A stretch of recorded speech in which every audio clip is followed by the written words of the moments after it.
Good afternoon. Welcome to the afternoon experiment. My name is Emanuel Livingston. I'm with you. Probably till about 5:30. Give it a couple hours, see what I can do. Welcome for everybody. We need to catch up.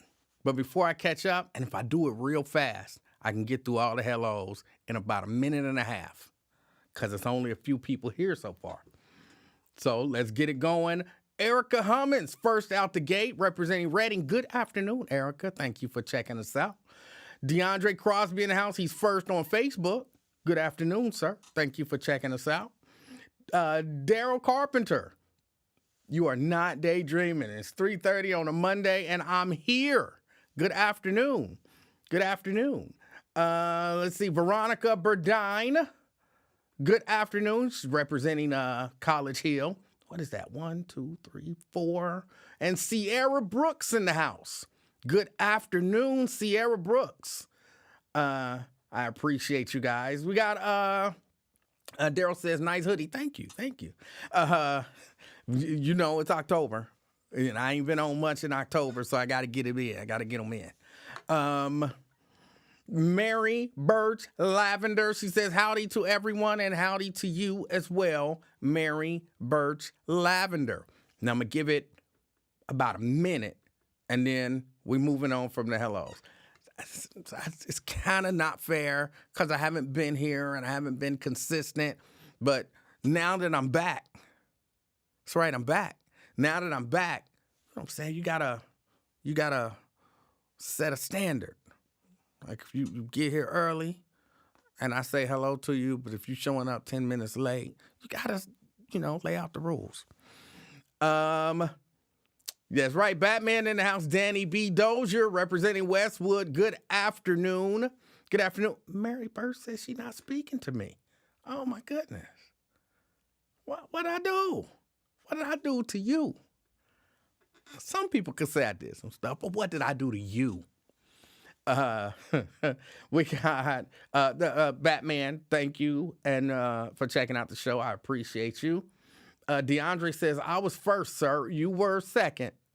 You were first on Facebook, but Erica beat you in. She's on YouTube, and she got in before you did. I'm sorry. It just is what it is. LaDonna in the house, representing East Price Hill. Good afternoon, LaDonna.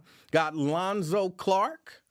Say what up? Welcome back. Did your brother meet up with Lindsay yet for their greeting session?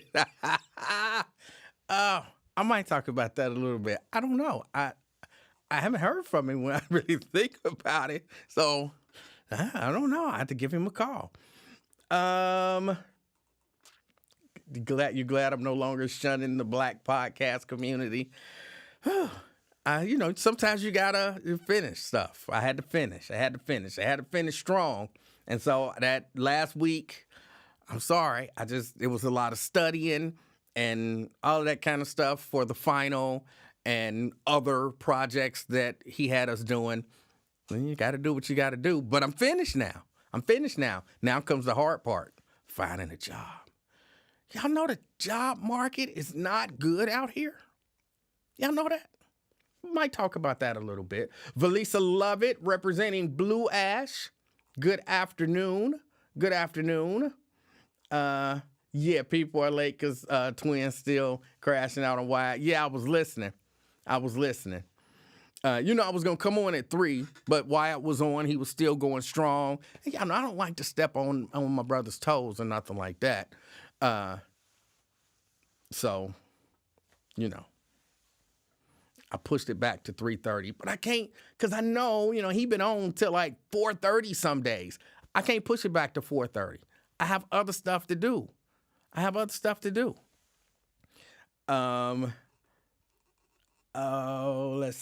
see. Jacqueline Carter, our own Wonder Woman here, says, afternoon, everyone. She's representing Evanston. Good afternoon, Jacqueline Carter. Good afternoon. Lamont Jones in the house. He says, grand day, powerful, royal people. I'm going to call Dr. Chantel Thomas. I'm going to ask her, why is it that when he types that, I literally see the word purple and I almost read the word purple. I don't like, yeah, I think I'm just saying that, but I literally see the word purple. It is hard for me to read that. I have to stop, pause, and read each individual word, because if I just try to blow through it, the word purple is there. It's got to be something mental. Maybe I need to go and hang out with Kevin Farmer for a minute. But thank you for checking us out, Lamont Jones. Lewis Talbert in the house says, good afternoon. Good afternoon, Lewis Talbert. Good afternoon. DeAndre wants to know, when is your graduation? I don't think they do a ceremony.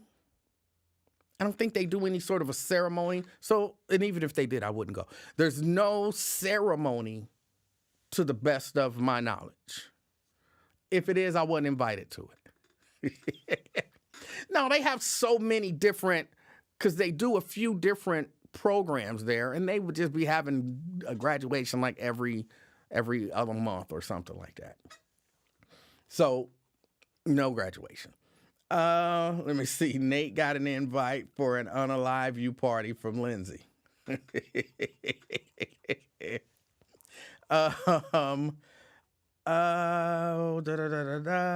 Sierra says, congratulations, thank you. Jacqueline says, congratulations, thank you, guys. Steban Speed in the house representing Westwood. Good afternoon. Good afternoon. We got LaDonna in the house. She hopes that he stays over there. I'm not going to say the bad stuff about people. Nat Turner in the house. He says, good Monday. Good Monday to you as well. Good Monday to you as well.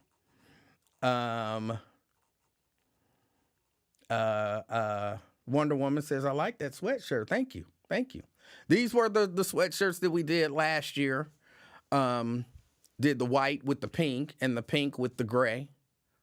It might not look like it, but it's actually gray. The pink with the gray.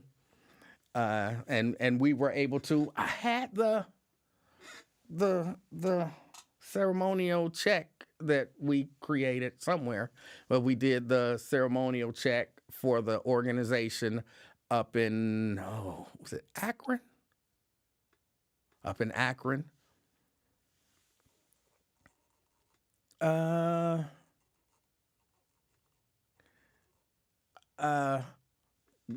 I know everybody don't listen to him, but I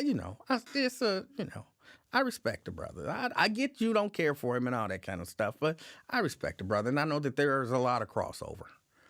Dwayne Larkin, good afternoon. He's representing Mount Airy. DeAndre said you're dyslexic. It's not this dyslexic. I can't even say dyslexic. Maybe I am. I can't even say the word. I don't think it's dyslexia. I don't know what it is. I need to talk to a professional. Janice Evans. She says, good day, everyone. Representing Mainville. All right, Mainville in the house. Good afternoon. I didn't hear him this morning on Lincoln Ware. I actually got an opportunity to sleep in. I was woke by the time Lincoln Ware came on, but I was just relaxing. Me and Mrs. Livingston was talking, having a good time. I didn't even check out Lincoln's show till later.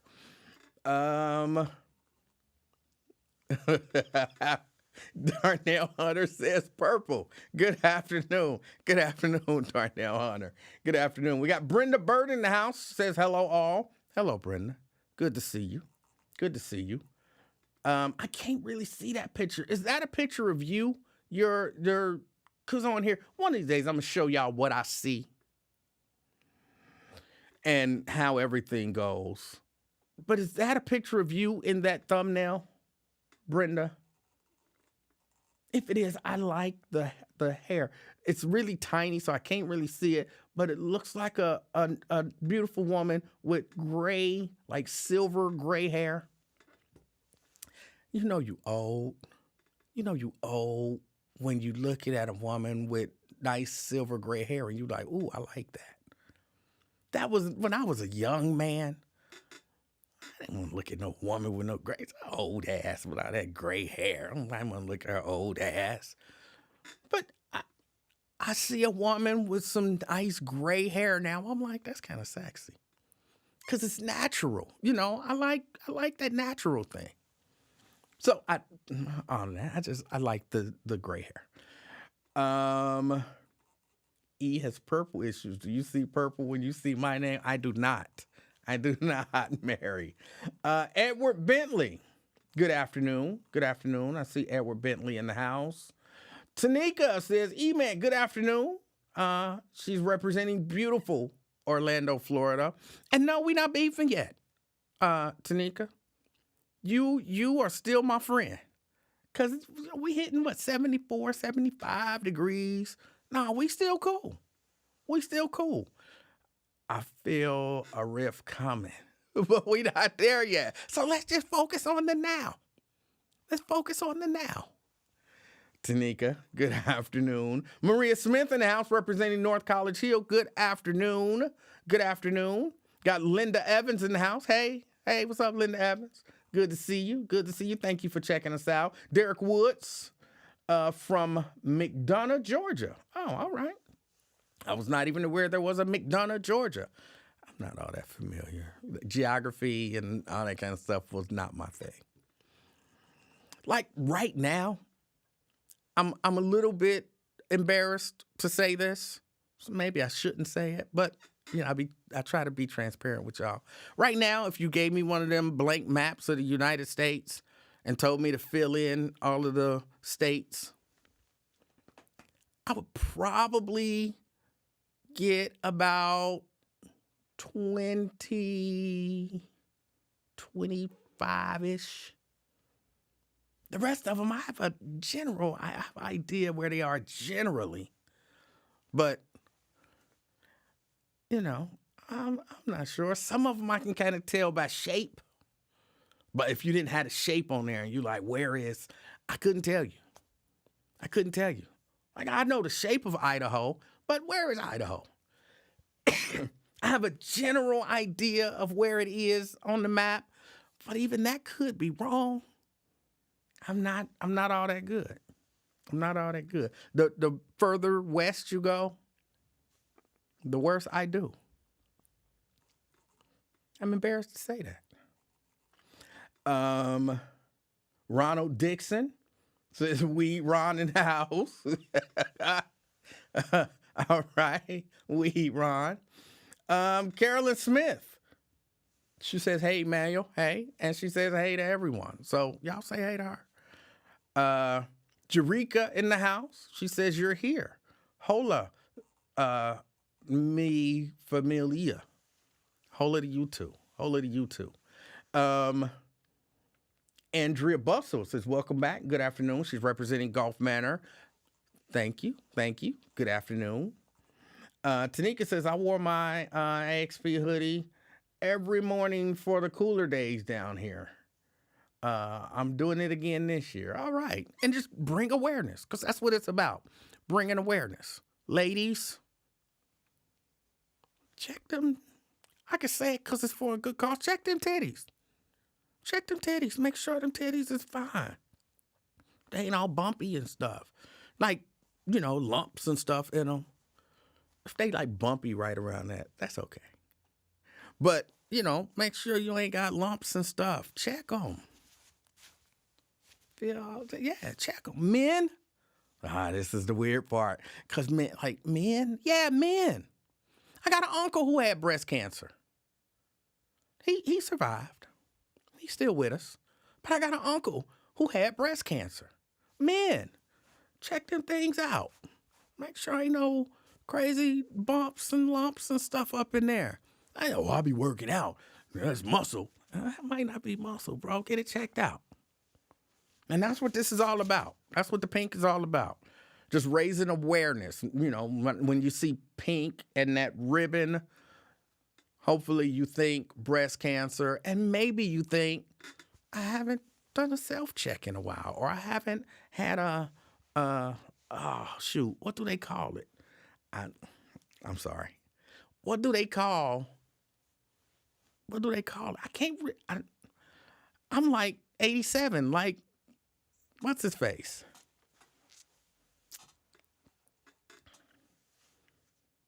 But yeah, so thank you for wearing it. Thank you for wearing it. Because, of course, that was what it was all about. Regina Denson Griffin says, good afternoon. She's representing Kenwood. All right. Candy D in the house. Candy D representing Coleraine Township. Good afternoon. Good afternoon. Breast exams. Mammogram. Thank you. Thank you, Jerica. I couldn't think of the word mammogram. Let's see. I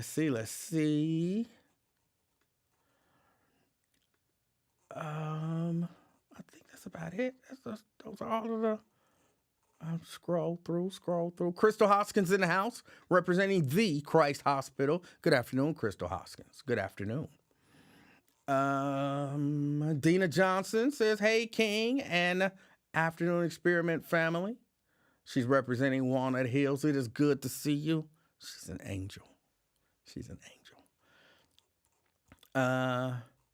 Daryl says, gray hair on a black woman is beautiful to see. Yes, it is.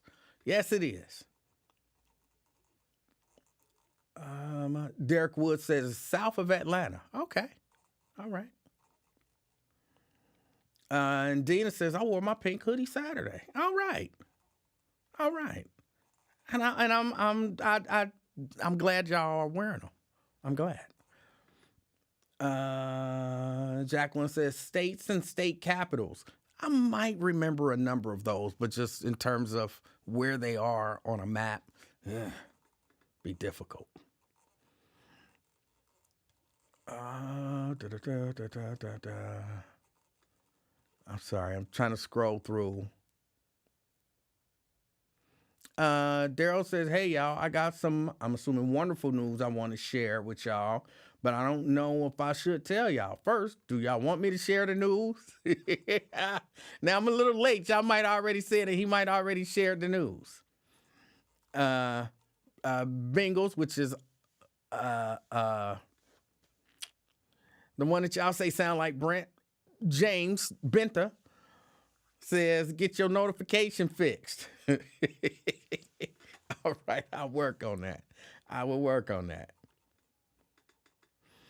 Let me see. Nate says, I'm here representing Toledo. How long y'all been on? Oh, you still with us? I did hear today when you got a similar invitation to mine, even though I felt like my invitation was more personalized. Yours was more general. So I feel like I got you beat in that category. Came on at about 3:30, and I'm still saying hello. Daryl says, definitely get them titties checked. Yes. And Linda says, men, check your breasts also. Yeah, I was getting there. Everybody threw it out there. I was getting there to the men. Jacqueline says, my mother passed from breast cancer. Same here. And that's a part of why I always want to raise awareness so that, people know and are proactive.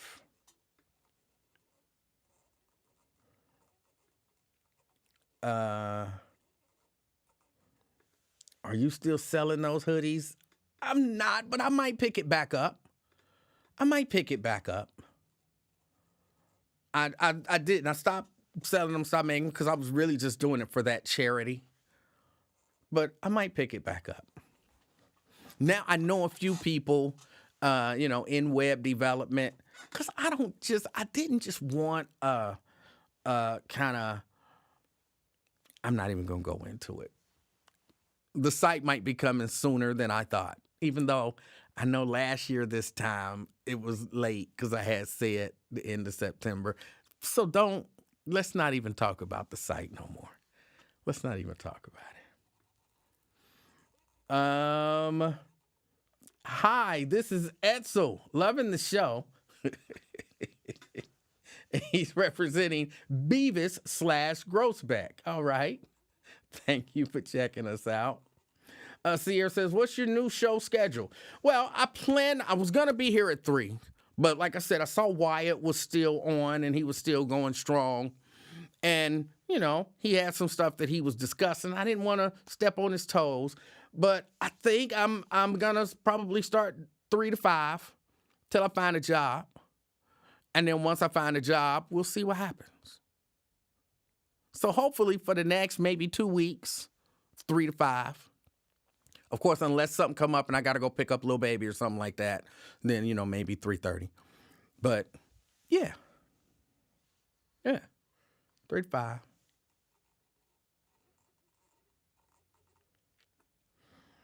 Dina says, I love the hoodies. Will you be selling them again? Oh, maybe. I mean, you're the second person. If a few people either say they want them, they want me to, sell them, maybe come up with a new design or something like that, then sure, I will.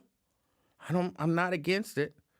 I can do it. I just didn't feel like there was any sort of demand for them, but I can. If enough people say they want them, I'll make some more and sell them, come up with a new design, and yeah, we can do it again. And hopefully we can also do a donation because just for the breast cancer one, I don't want that to be a thing where, man, you're making money off of breast cancer. No. I want any proceeds from that to go to help breast cancer organizations. So if enough people say they want them, then yes, I will.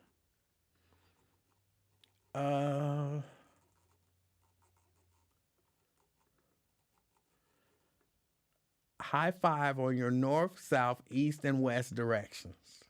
I'm not sure what that means. See, I'm looking at a map. When I say west, I'm looking at the map. So from your perspective, it might be, and I'm not, I'm what do they call? I'm traumatized. Because somebody on this platform, if someone gives you a compliment on this side of it, you never know if it's a real compliment or if it's a backhanded compliment. Like, yeah, that was a good job on knowing north, south, east, and west. And that could be saying, oh, north, south, east, and west. Or that could be saying, oh, you made a mistake and you said west was this way when it's actually that way. But for me, if I'm looking at a map, it's actually that way. But from y'all looking, it might not be. So if it was a compliment, all right. If not,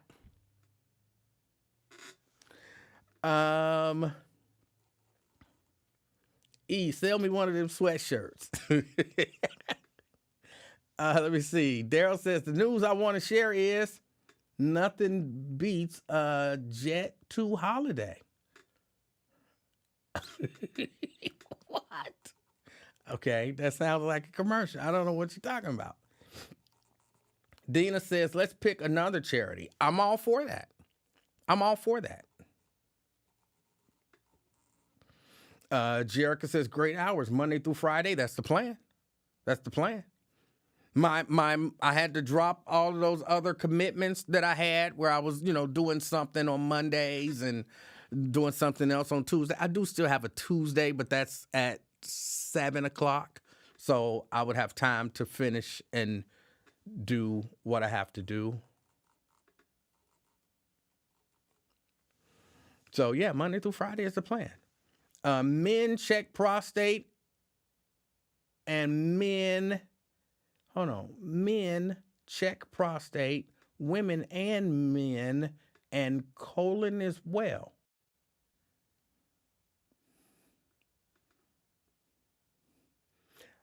I think you're saying men get your prostate checked. I'm not saying you can't do it yourself. But as a man, I'm not. It's certain stuff. I wouldn't even know what. And could I? I don't know that I could. Physically, I don't know that I could. I guess I probably could. Mentally, I'm certain that I could not check my own prostate. Mentally, I'm certain that I could not check my own prostate. Maybe there are some men who can and some men who would enjoy it. But mentally, I couldn't check my own prostate. Get your prostate checked by a professional. And by professional, I mean a physician. A physician.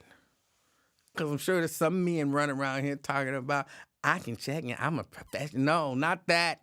No. A physician, men, get your prostate checked. And women and men, get your colon checked. Because again, that's not a self-exam, I don't think. I don't think I could do a self-colon exam.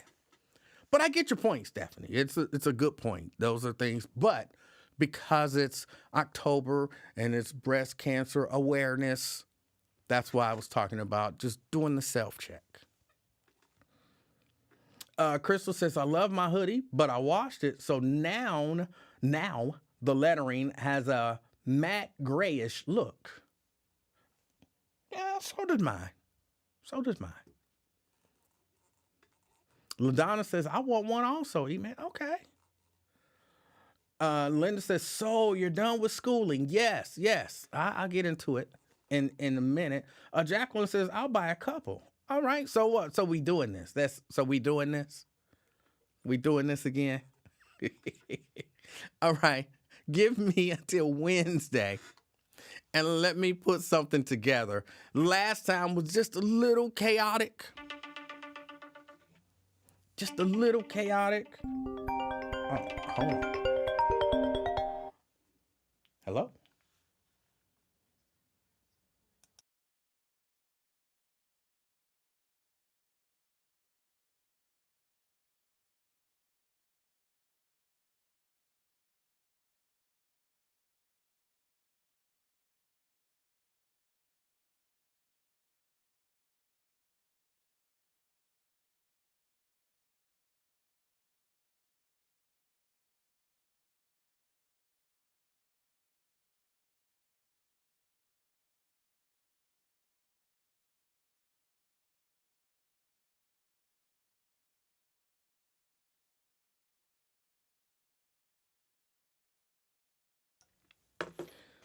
All right. Sorry about that. When Mrs. Livingston called, I had to answer. You never know if it's an emergency. You never know. But, I was saying, yeah, last time was a little bit chaotic. I didn't have everything in place. That was very much spur of the moment.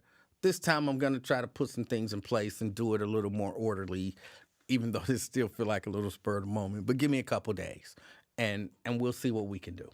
Because Valisa, Nick Brown says, I want a hoodie. Crystal says, I want another one.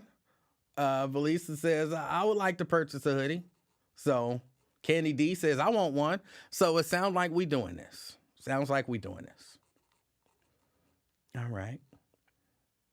Are you still in your new band? Yes, which is Tuesdays. So I go to the rehearsal. Now, I'm not actually singing in the band yet. I know that sounds weird, but, they have a number of songs and me getting and learning the songs. I'm not trying to get up there and, be looking ridiculous and just moving my lips. And I don't know the words and all that kind of stuff. So it's a process of integrating myself with the band. But yes, I am still with the band. I am. Daryl says, I'll believe it when I see it. You're talking about the site. That's why I said, let's not talk about it. Let's not talk about the site. And Daryl says, prostate tests are done with blood tests. Yeah, they do PS? Whatever. Yeah, they do blood tests now. They don't, or at least I haven't had a digital rectal exam in years. They check it and they check the blood and all of that kind of stuff. So, yes.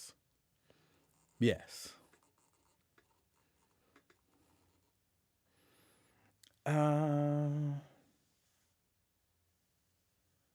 on, Crystal says, I have awesome news and I'm so very excited. I was admitted into the Christ College of Nursing to obtain my BSN. All right. right. Look, y'all don't understand. I celebrate people doing things. If you're doing something, whatever it is you want to do, I'm not even gonna say to better yourself, because that don't make you a better person. But it's something that you want to do. I celebrate that. Yes. So congratulations. Congratulations.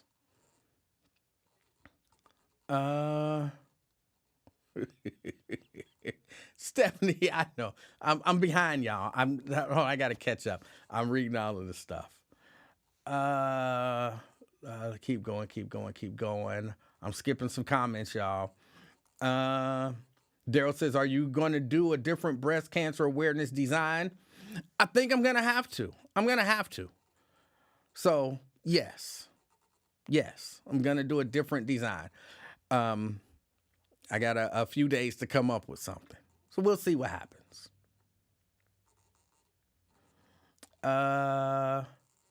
Jerica say she get a hoodie this time, so I can't talk about her.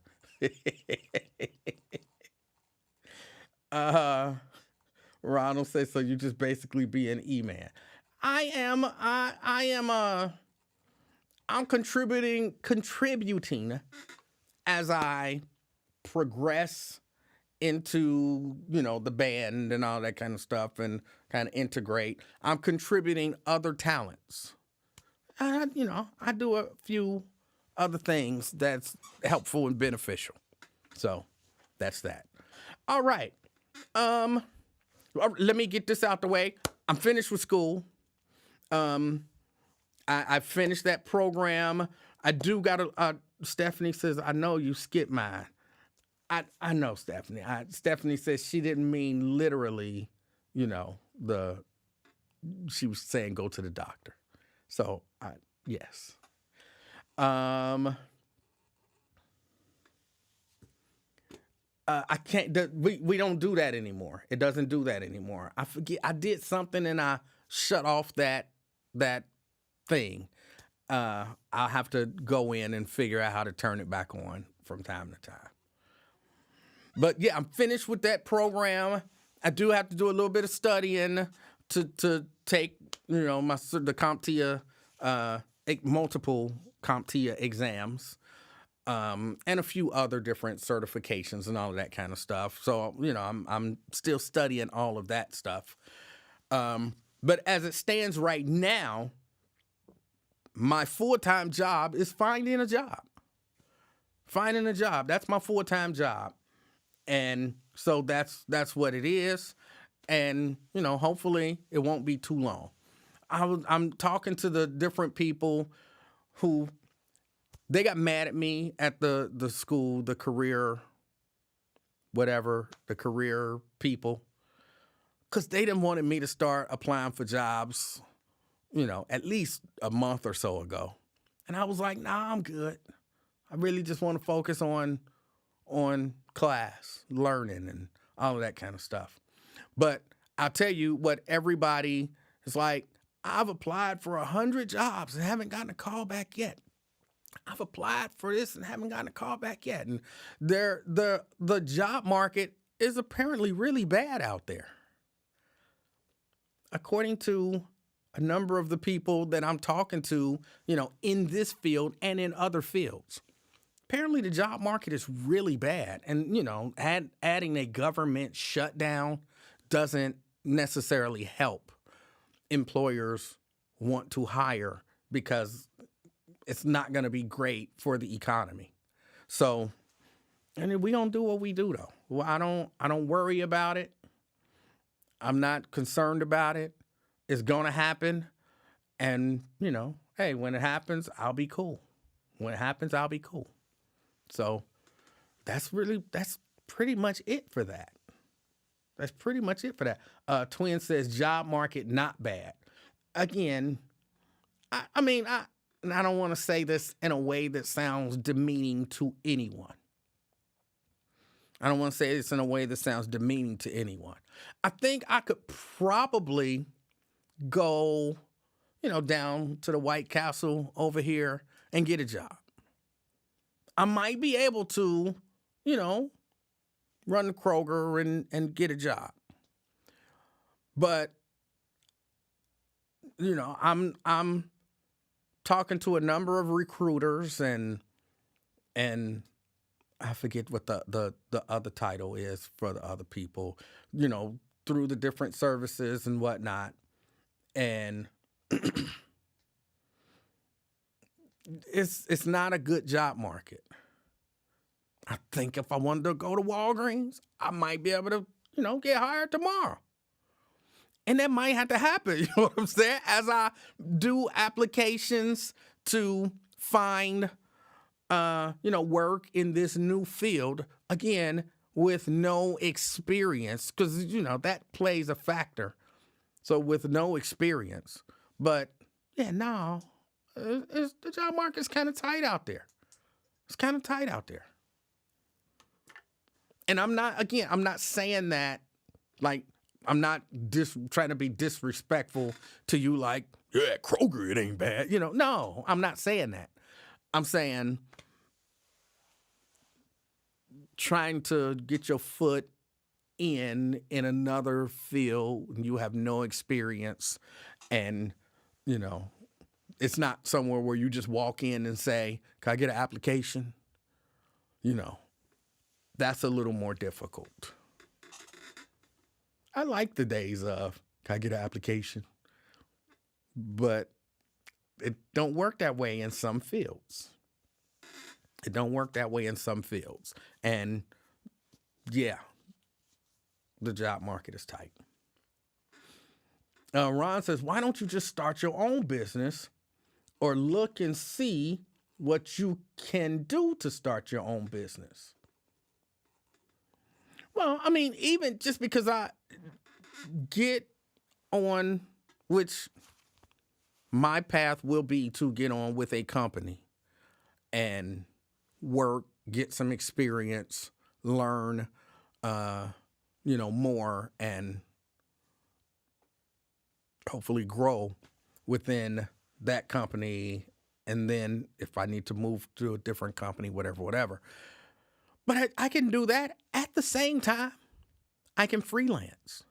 If I didn't learn nothing after getting fired from the buzz, that taught me that freelancing is not as scary as it seems. When you out there with no job and you have to do what you have to do, it's you get used to taking the skills that you have and marketing them to people and basically saying, I can do that for this much money. Hey, you need that done? I'll do that. I'll do a great job and you'll pay me that much money. There ain't necessarily no insurance in that. But in terms of being able to make it, pay bills, eat, and, grow in that way. So, yeah, being able to take a new set of skills and build something is something that I'm looking at as well. Ron says, that's why I would have assumed you would have started your own. And maybe I'm just one of those people. But it's like you don't, at least I'm not sure. I don't think you come right out of dental school and start your own, come right out of medical school. Like there are things that you have to do.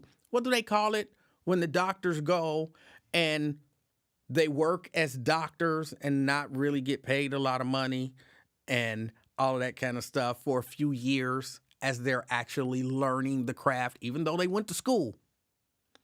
They still have to do, it's not an internship.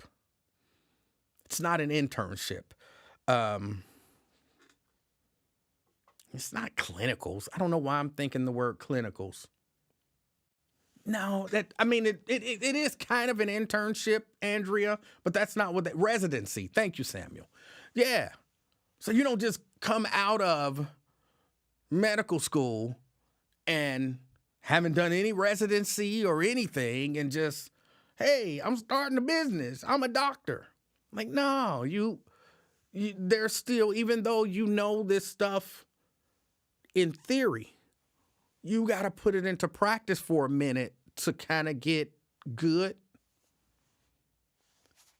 find out the way things go, deal with a little something here and there. And then you go and you become a full-time doctor. Tanika says clinicals are for nurses. Maybe that's why I was thinking about clinicals. But yeah, you have to do your residency work, if I'm saying that right. And it's kind of the same thing. I know some stuff in theory. I've, built some virtual machines and actually wrote a virus and did a little bit of hacking and, set up a seam and all that kind of stuff. I'm good on packet tracer and whatnot. But you don't necessarily want me to come over and be your network administrator tomorrow. You know what I'm saying? Like, you get in there and you learn how things work. There's a whole lot of stuff involved in this. I'm starting my own business. Tomorrow, you can hire me. Yeah. You need a little more on-the-job training, as they say.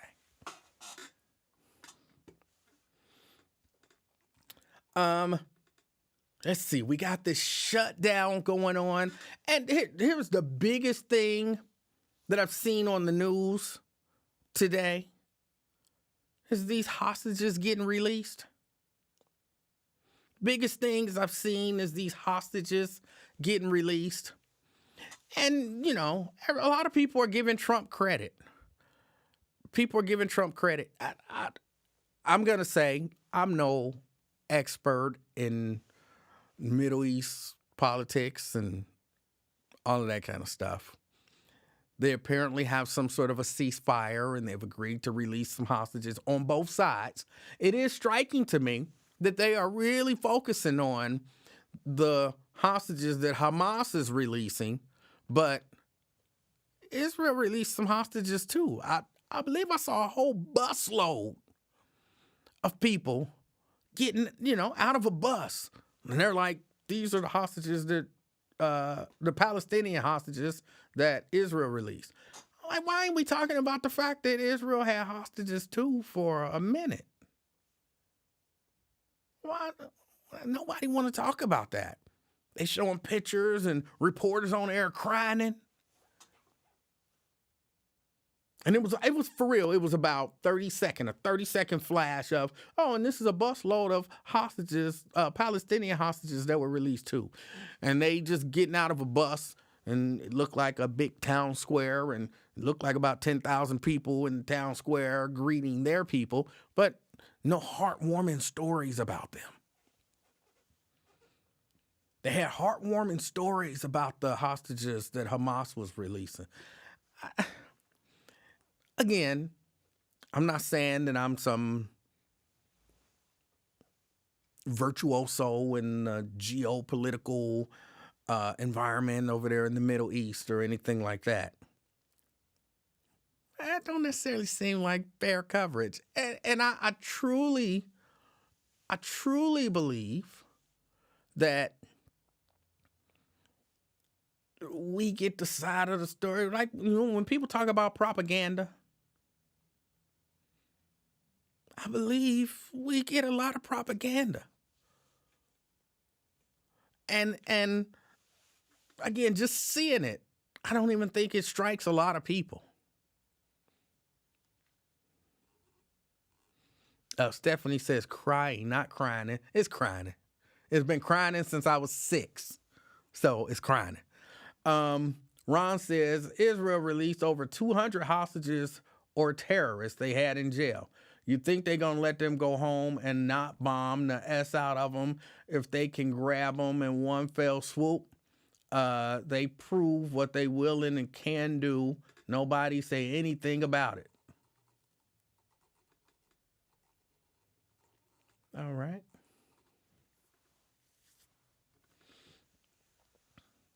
But Okay. They got a little ceasefire. I believe I was watching Benjamin Netanyahu, and he was basically saying, okay, we got this little ceasefire, but we still got some military operations that, we're going to be doing. How is it a ceasefire if you are standing up in front of the world saying, yeah, we know it's a ceasefire, but we still about to go kill some of them? What?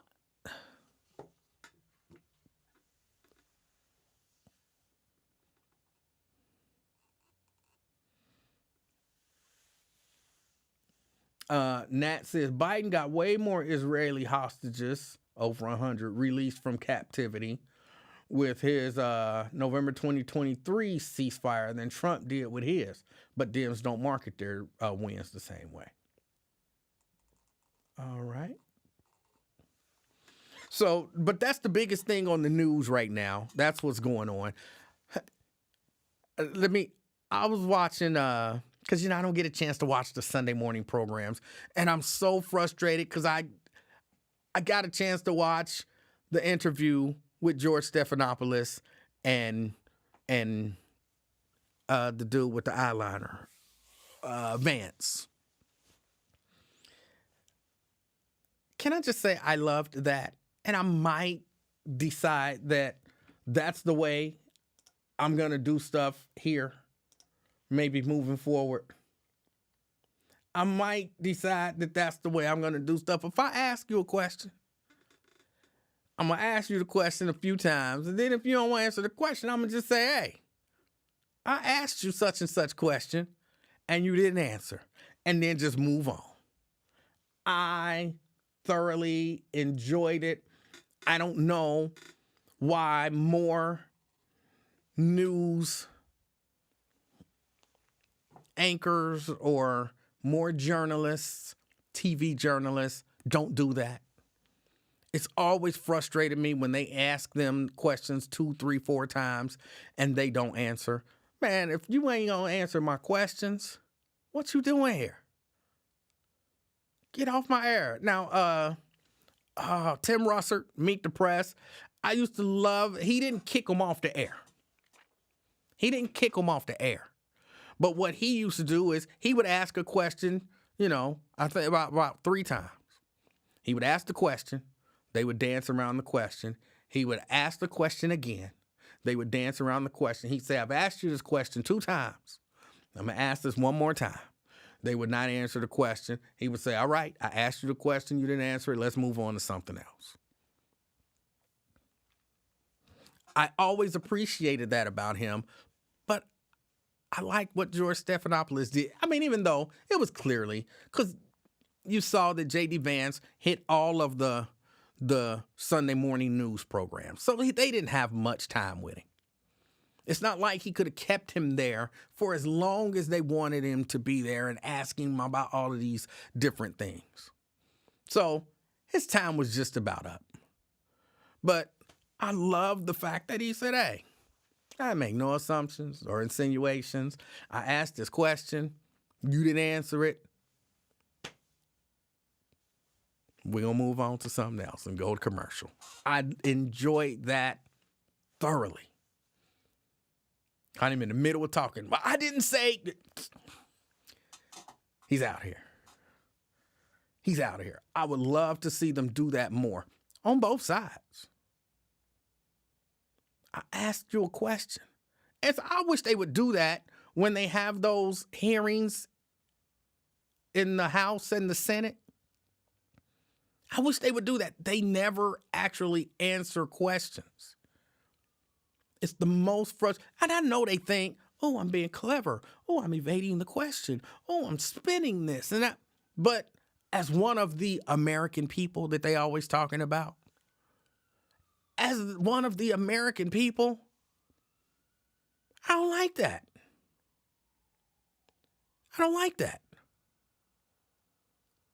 I want to hear you actually answer the questions that are posed to you. Finding a good way to spin out of answering the question is not good politics to me.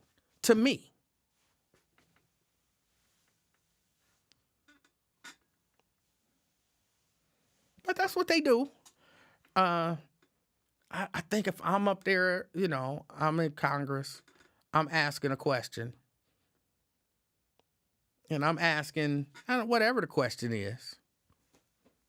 Did you eat tacos yesterday? And you start talking about the virtues of vegetables. That wasn't my question. If you're not going to answer the question, like somebody just said, just say you're not going to answer the question. But don't try to spin me. Say I'm not going to answer. You don't have to talk for 5 minutes to say you're not going to answer it. Say you're not going to answer it. And then we can end this whole charade. Leave.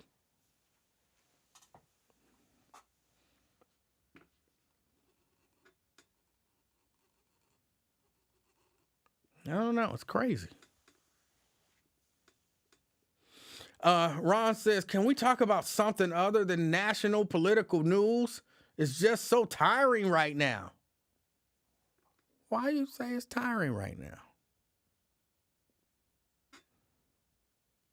But, okay, what else did you want to talk about? You aliens or something like that? Universal political news? Like political news from other parts of the universe? I'm not sure. You tell me what you want to talk about, and we'll see if we can pivot. Nat says, all they do now is trash the network and call them far left liberals. If you ride with Republicans, you're either dumb or greedy. And Dante said, why not just say I'm not going to answer that question? Next question, please.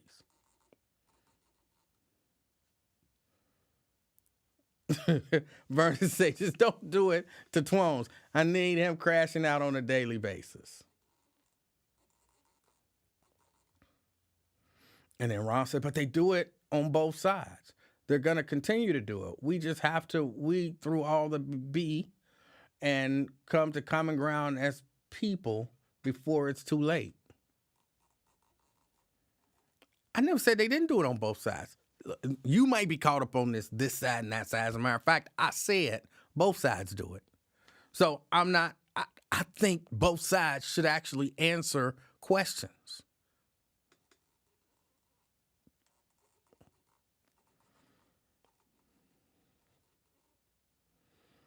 Stephanie say, not answering questions is the first skill politicians learn. It's what they do best. And we, as people, as citizens, should not accept it. We do, which I guess is why they continue to do it. But I don't like it.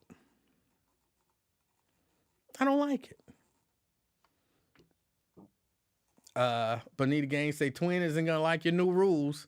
And you said you're going to hang up on him. Ron say, let's talk about our local elections. Those are very important, and it's beginning to look like a shift in the politics. All right, call in. Let's talk about it. Call in. Tria in the house. Tria say, hey, King and friends, what did I miss? Nothing.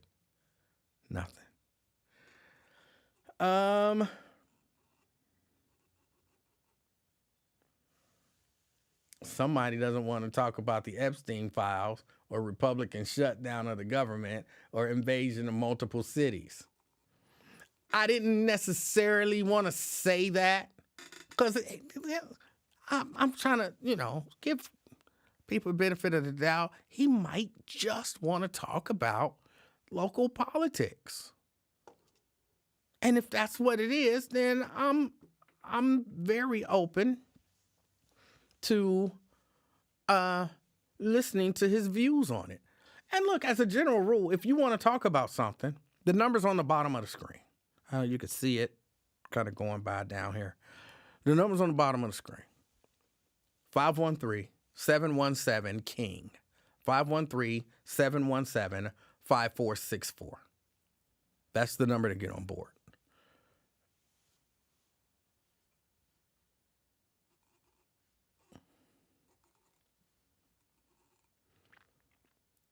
Brent in the house, I see you. Vernon say, I can't see Ron's comments. All right. Ron. What up, man? Hey, how you doing, sir? I'm good. I'm good. Um, the shutdown. So since I don't know who made the statement. I just heard what you said. Um, it talking about all the government stuff. Hey, the government is trying or is shut down because all of the politicians want to go ahead and keep their pockets lined because the insurance companies are not trying to give the concessions that Trump is trying to tell them to give, or they're not giving it without they're not giving it up without a fight. It's all about insurance companies. It's above my pay grade. Hold on, It's just above your pay grade. Ron. It's above your pay grade. Wait a minute. Just let me finish what I'm saying because I Oh, don't want that's you right. You to do have to do this stick man argument that you always do. You know stick man. that's the hang up on the um um what is it the health care plus plus it won't nobody be honest, but your premiums went up when Obamacare kicked in. Your employer premiums went up. Everybody's employee premiums went up. I was in. I was. That's not I true. was working That's not at true. Humana at the time. But what It's all I'm telling about you that what money. you're saying So that is okay, not true. okay, all right, okay, okay. So that's my opinion. So that's Okay. that's my opinion, and you know Well, that let me just hold on, Ron. they Let me okay, Ron, hold okay, on. Let me jump in here. Let me say all right. first, there is no part of me that believes that Donald Trump is trying to get the American people's insurance premiums down. He don't care about that. No, And hold on, okay, all right. let me I said finish. Let me okay. finish. I said okay. Go ahead. And and I think to assert that uh, uh, he was supposed to have a plan. He even said he had concepts of a plan, He didn't have a but plan. He didn't have a plan. He doesn't have a plan. Go ahead. he said he had concepts of a plan, and He don't have a concept of a plan. He right. don't have a plan. The government shut down. Now what? And so now we move forward with a shutdown government and Yes, acknowledge yes. We move forward. can I finish and acknowledge Mm-hmm. the failures of Donald Trump and the Republicans as they try to push this off Okay, on any. Donald Hold Trump on, is a hold on. failure. Let me Donald Trump let is me a finish a failure. sentence, bro. Let me finish a Okay, go sentence. ahead. Can I finish the sentence? Go ahead. And we acknowledge the All right. failures of Donald Trump and don't pretend like Okay. we're acknowledging them by Okay. just kind of sarcastically or shoot, what's the other word begin with an No, F it's that you're doing? bullshit because No, you what's the didn't other even word that begin acknowledge with an F that you're actually doing? insurance companies been ripping us off for years, but you don't wanna admit that the No, insurance insurance lobbyists companies have definitely are been ripping us off for behind the years. government shutdown. That lets me know you don't know nothing about politics. No, the Go ahead. insurance companies have definitely been ripping us off for years. Um, who said that they hadn't? But the idea that the Republicans and or Donald Trump is the one trying to stop them from ripping us off, it's just not true. Okay, okay. The government is shut down. Hmm. Republicans, it's the Republicans' fault. It's the Republicans' fault. Yeah, Where we go from it's a little here? bit of both of their Where, fault, where but we, where, well, okay. Well, if it's both of their fault, where we go from here? we See, again you know first thing that. See, first thing okay. we do is we acknowledge it that you know some of y'all Uh, some of y'all who uh thought that this guy was gonna come in and be some magic bullet and fix. Did he hang up?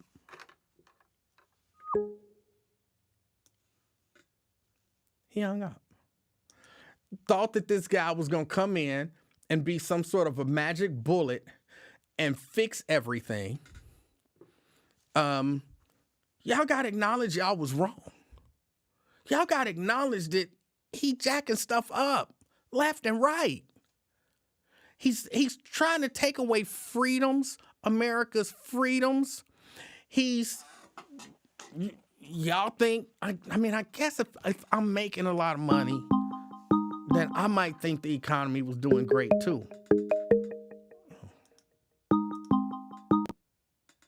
Hello, caller. Yeah, what's up, E man? What you doing today, man? This is Weed Ron, goddammit. What's up? How you doing, Ron? Oh man, I'm good. Hold on. You're aggressive today. How you doing? What you want to talk about, man? You called me. What you want to talk about? Shit, it'd be a wide range of shit. You know, it don't make I don't know. Really ain't got nothing to say. How was work today? I'm unemployed. You did say that, but you stay busy, so you ain't unemployed. Well, I don't have a conventional job, and today I've just been spending time looking at available jobs in my new field. What's going on with you? Right now, I'm on my last little break before I clock out, and I'll be checking out the show. I respect you. I like your show, man. I like it. It's pretty nice. I like your brother too. Y'all very, informational. That's the word I'm looking for. But I ain't really got nothing. Just calling in and hope Twin read a book. I'm so sick of that nigga, man. You hear me? I don't understand how somebody could be that fucking stupid. They had to make him up somewhere, right? No, he's not made up. Let me say, I don't think he's stupid. I think he's ignorant, but I don't think he's stupid. What's the difference? Ignorant I just think means if you stupid, you know. But if you're ignorant, you may not know. But if you're stupid, you know. I don't think Yay, nay? Yeah, I don't think he's stupid. I think he's ignorant about a number of things. Well, he need help. I know him. I used to work with him. I meet up with him. We can sit and talk, because I just really want to know what the fuck going on. I ain't got it all together, but I ain't all out there like that neither. Ron, may I ask you a question? It's personal. What job field do you work in? I'm a maintenance man. I'm a maintenance tech right now. I got finished doing robots up at another place I used to work at. A couple of little fields, I always had me a job. And I always they had let my you own. and they let you come to work, Nah, I don't be high when I go to work. But you said you about to clock back in. So you telling me you're not high right now? No. Really? No. Oh. Okay. These sound like high man thoughts, but, okay. No. No, I'm not. Do you know who you voting for city council? Do you live in Cincinnati? Yeah, I got to make sure I'm registered. I'm going to go up there tomorrow. I don't know. I've been listening. I'm going to check it out. I think we need a little change up in there. We'll see. I've been looking at it, but I definitely vote. That's for sure. All right. You're not sure. I mean, like, do you have one or two where you like, I know I'm voting for these two, these three, these four, but I ain't sure about, do you? Jan can get one from me. If Scotty Punk ass gonna run, he'll get one. I like Steph. I'm gonna check him out. And I like Lakita. They can have the rest of the shit. Okay. All right. And you sure you're not high? You certain? You're 100% certain you're not high right now? Oh, shit. How many times are you high? How many times you gonna ask me that question? This only the second time. No, I'm not. Okay. How many times did you think I've asked you that question? A couple motherfuckers.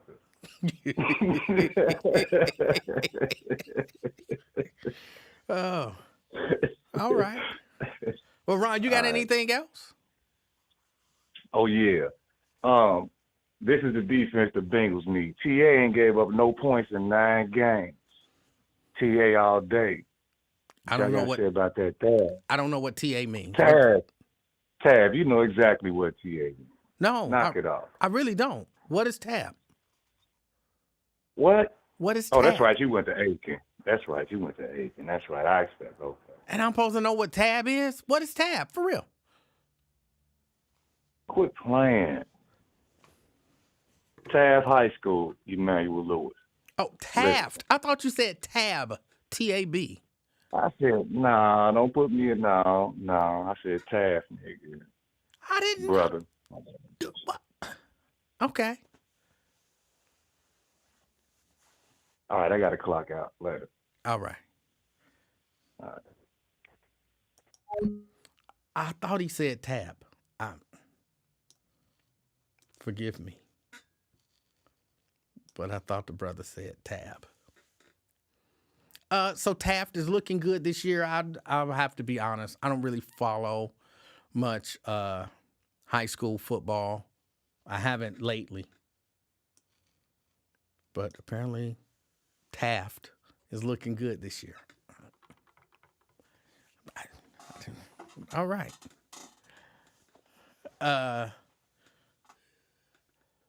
All right. That was Ron.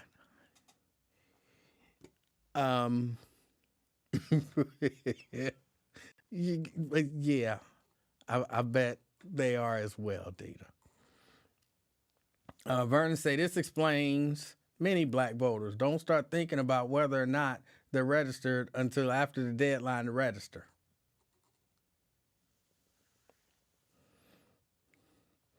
And Shirley says Taft senators, class of 80.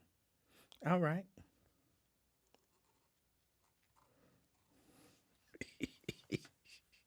Y'all, was it just me or did he sound high? He sound high.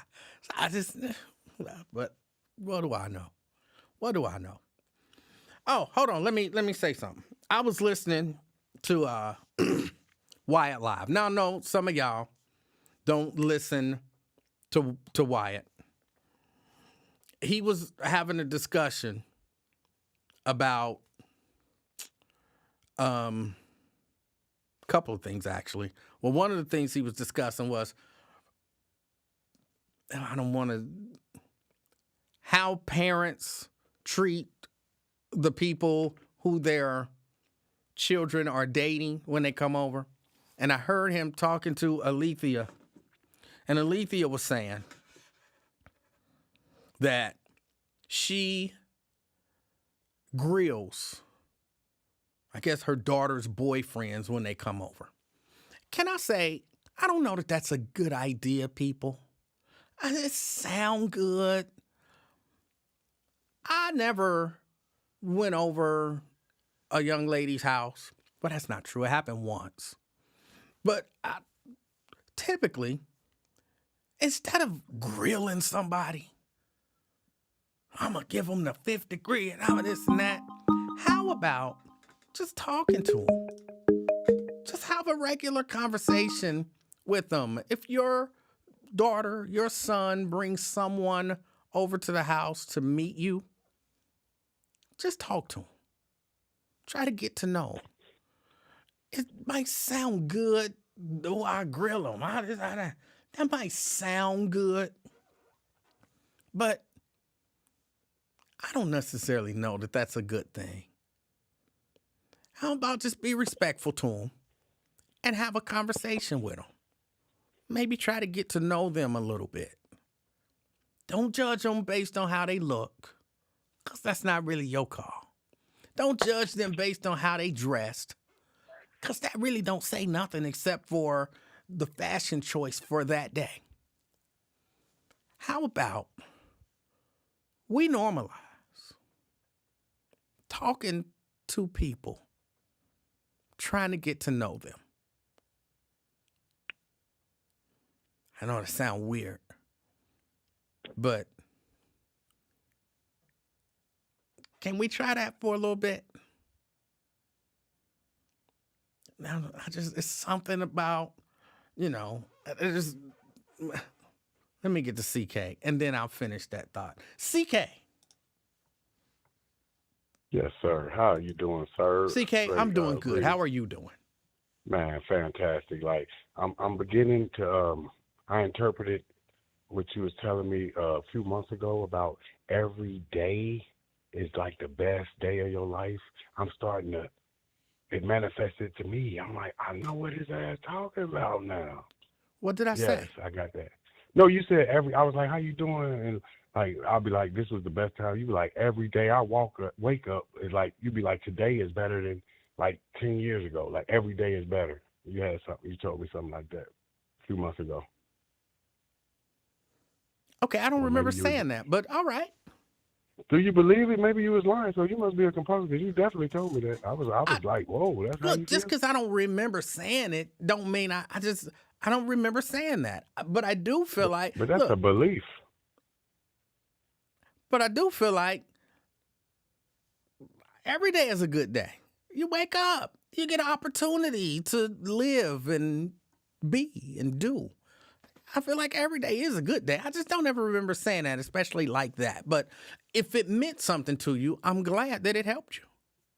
Yeah, I mean, now I could interpret it to you the way probably better than you told me. But basically, being alive today makes it better than any day because shit, I done been through everything. You know what I mean? And the day is whoa. Really, we don't have no past, no future. We only have now. But back to what you were saying about when you said when the children brings their date home, like a boyfriend or girlfriend home, don't grill them. Mm-hmm. Yes, that soliloquy that you went on before you took my call was excellent, and that's why they call you the king of talk. That made sense on so many dimensions. Okay.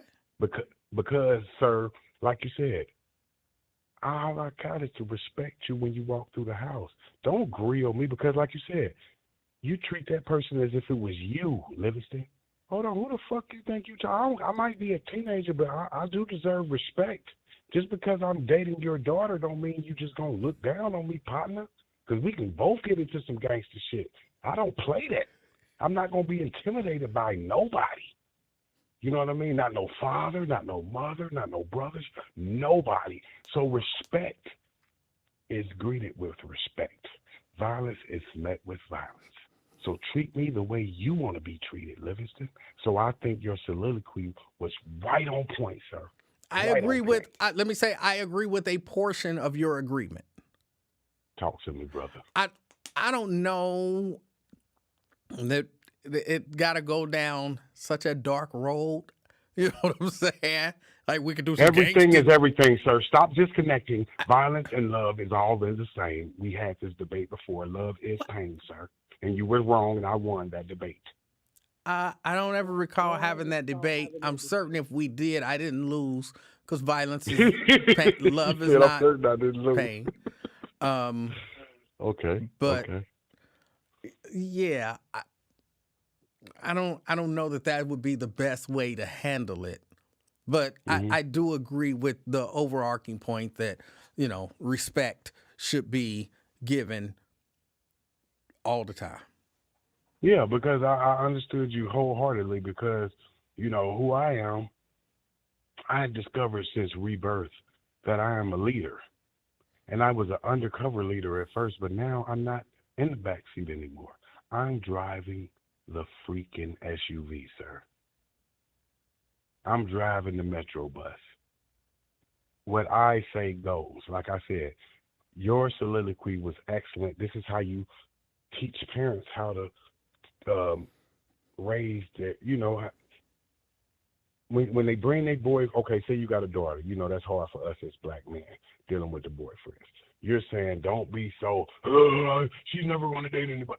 Just come on, calm down, take a breath. Hey, how you doing, brother? You get to know him. Getting to know you.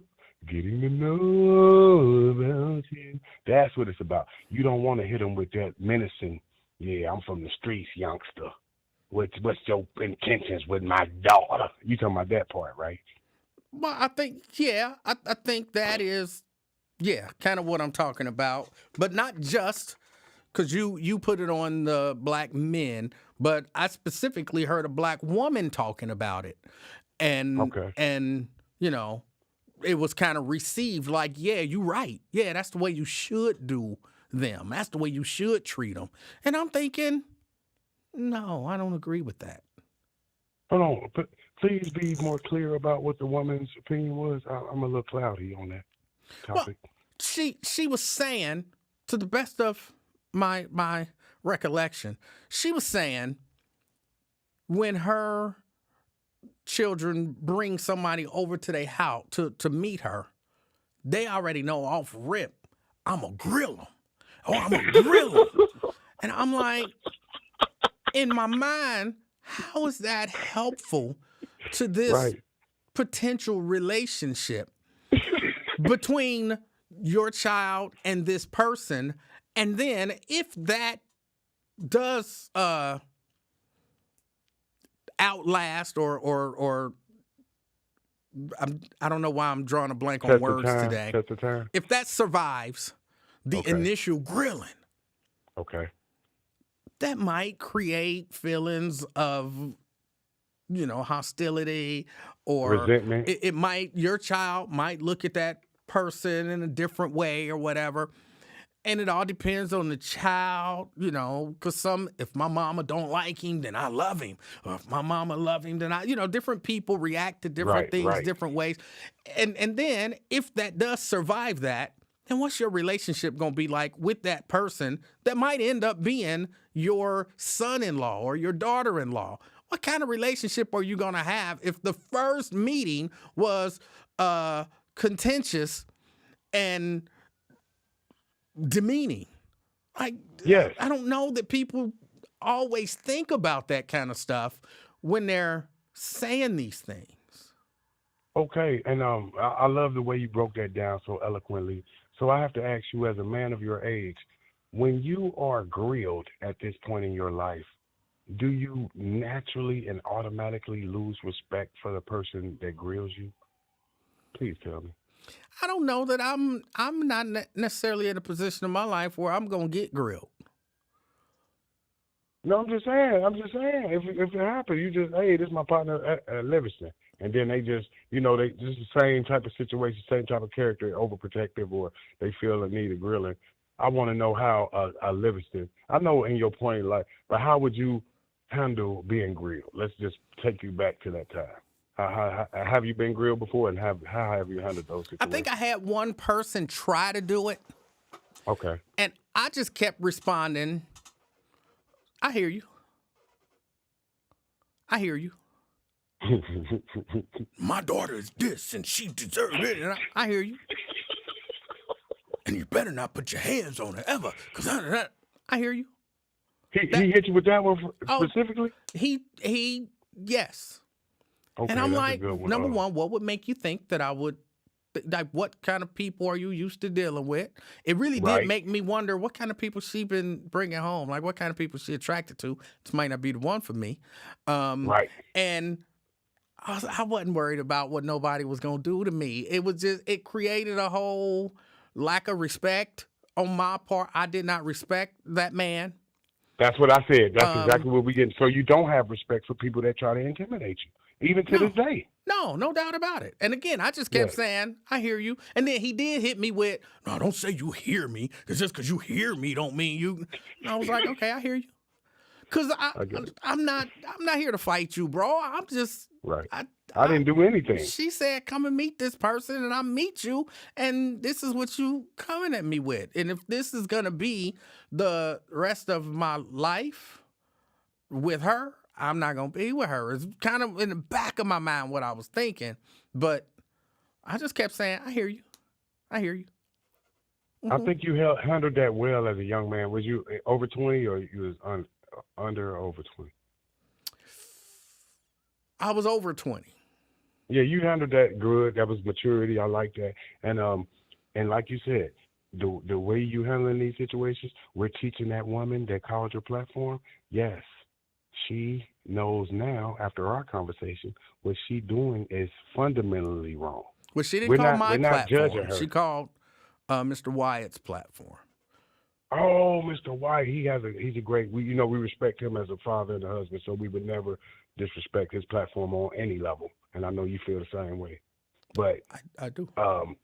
I do want you to understand, we're not bashing you. We do love black women and our women, but fundamentally, Miss Lady, you are wrong with your strategy, your game plan. You should not intimidate, because what he just said, you making Emanuel think about not even dating your daughter now. Well, Now he even when you think about it, though, that might have been the goal. You know, you never know. Huh? That might have been the goal. Right. So now you're going to knock this lining out that juice. And you can't win as a parent. You're going to force, okay, that's how you feel about me? I'm going to really make her love me. See, it can go all, that's why you come with the Livingston King of Talk approach. Hey, good buddy, how you doing? So tell me about yourself. All right, yay, all right. Hey, man, my daughter, she's a great woman, and I just want somebody to treat her right. Talk like that. Don't be menacing. So I think your lesson in life today is excellent, and I appreciate you having me on the platform. And you see, I'm doing well with myself, sir. Yes. I appreciate you, man. Everything you're doing. You see, have you heard improvement in my vocabulary? Do I talk a little better? My vernacular is better since I've been talking to you and White. I don't know. You try to use some big words here and there. I guess you can't beat that. Well, morally, spiritually, I'm 86% better with the 2 years of therapy I received from Livingston and Wyatt, King and I. Free therapy. That is bad therapy. If you need therapy, you better go get some real therapy. No, but what about what you've done, sir? I've been talking to you for every day for the last 2 years and 18 months.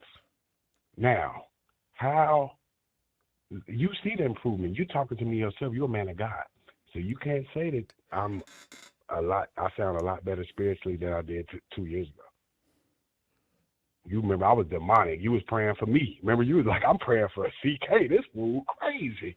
2 years and 18 months can make a difference.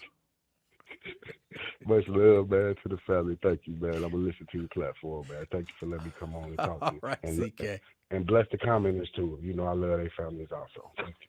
All right. That's CK. Oh, CK. He makes me laugh. I like CK.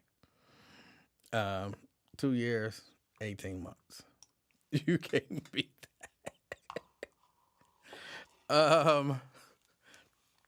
But yeah, no, I heard that on that show, and I thought, interesting. I don't agree. I didn't agree with it. I saw a lot of people in the comments was agreeing. I didn't agree with it, and so I just, kind of thought I'd bring it up.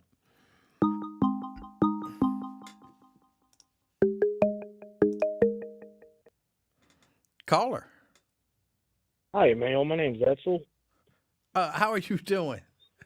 I'm pleasant, per usual. How are you? I'm fantastic. I'm elated. You're back. It's been a while. We don't. The talk day just doesn't seem the same when we don't get Emanuel to end it. You know what I'm saying? Oh, all right. I kind of agree with you wholeheartedly about your daughter dating someone who you disapprove of for whatever reason. I was trying to tell Wyatt today, like that's a reflection of you. You exposed her to something to make her think it's okay, or that's what she did that she would like. That's a reflection of you. He was talking about if his daughter dated an older, man twice her age or whatever. I'm like, that's on you. You did that. Don't get mad at him. Try to say he's this, that, and the other, even though he probably is. But that's still something that you need to reflect on what you've done. What? And Wait. go ahead, I'm sorry. Let me understand what you're saying, because I don't think I agree with you. You're Oh, saying if my daughter goes out and gets a guy that, I don't agree with her being with this guy, using your example, he's yeah, much older than her, that somehow I did something to make her pick that guy? yeah, you did. There was something in the way you raised it, her. You either were too sweet on her, there was just a lack of balance. You were either too sweet on her or too hard on her. And she said, I want something that's nothing like him. Or I want something exactly like my daddy, an old nigga that spoils me. Oh, I don't. Well, two things. First, did you say raised it? I'm No, I just said checking. raised. I did not say raised it. I'm Please pretty don't insult me sure like that you again. said You raised know it. what? You know what? You've already ruined the phone call, but continue. And I do not agree with that. My mama and my daddy didn't do anything, to my knowledge, to steer me in the position, to the person that I went to. My life experiences dealing with people, whatever develops, whatever you're attracted to, that steered it. But like, my mama didn't do nothing. My daddy didn't do nothing to make me decide to choose that woman. Both Mrs. Livingstons were both of similar age, right?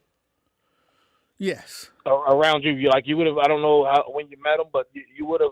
They would have been in the same high school building at the same time, correct? Close to it, yes. Yeah, and they God-fearing women. Sure. Okay, so that's what your parents steered you toward. Those type of women, I'm talking about when somebody does something completely, out of bounds with their relationship. It's like that's something you steered them toward. Yeah, I don't agree with that. Okay, well then I misheard what you were saying earlier, but that's how I feel. Your kids will date what you show them is acceptable. Yeah, No. If Because you got a trailer load of girls, and just nailing everything in sight, your sons, your daughters growing up seeing that, they will do the same thing. no, hear me when I tell you that could be true, and the opposite could be true, and everywhere in between. People are people. So, while you could have two sons, and you out there pimping, and one son see that and like, ooh, I love the way my daddy be treating them women. He be slapping them around, blah, blah, blah, blah, blah. Ooh, I'm going to do that when I grow up. And the other son could look at that same thing and say, ooh, I don't like the way my daddy be treating them women. I don't like that at all. I'm never going to do that.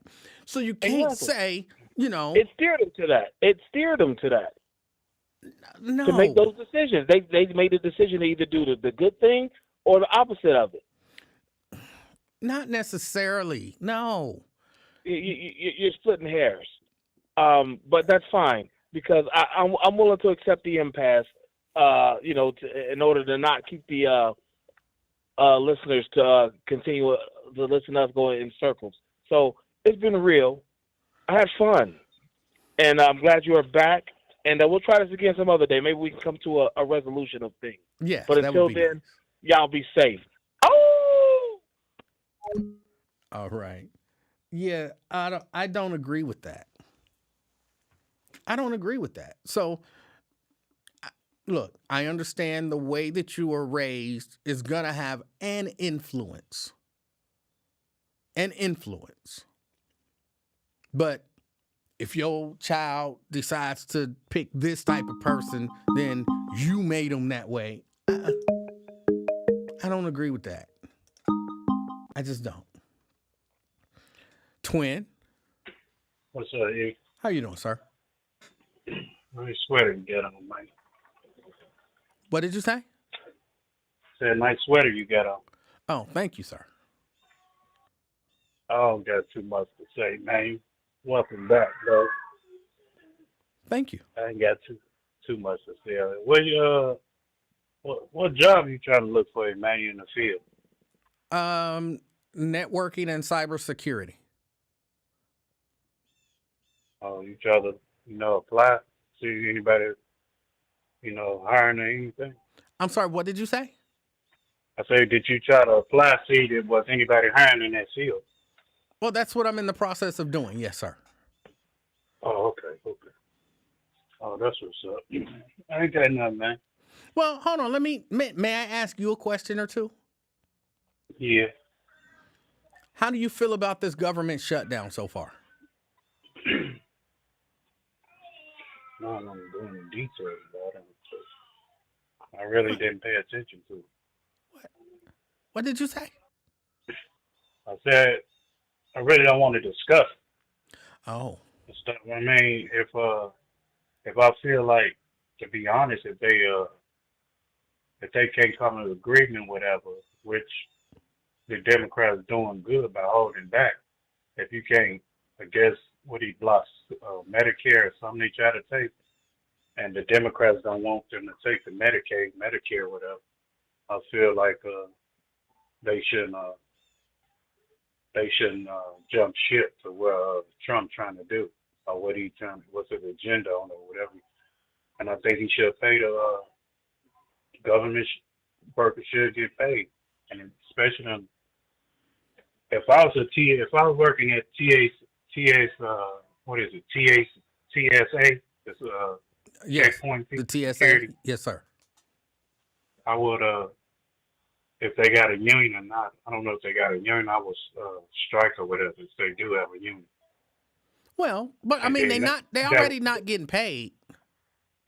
yeah, if I ain't got paid, if I'm not getting paid and bills piling up, what's my next obstacle on that? What should I do? I think what you might want to do, hold on, let me say what normal presidents might do as opposed to what this president might do.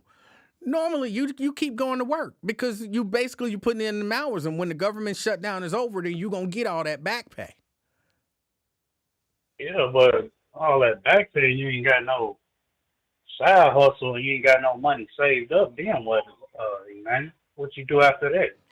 Well, but I mean, what is your other option? If you go on strike, as you say, you don't get no back pay or nothing, right? I mean, you gotta either leave that job or go find something else to do. Maybe. Them bills, Uncle Sam ain't gonna stop knocking at that door. Well, Uncle Sam is going to stop knocking at that door because the government is shut down. But the bills are going to keep piling up. And maybe what you might want to think about doing, and if you can, is you might want to borrow from people. You know what I'm saying? You might want to, if you got a brother, if you got a mom, a dad.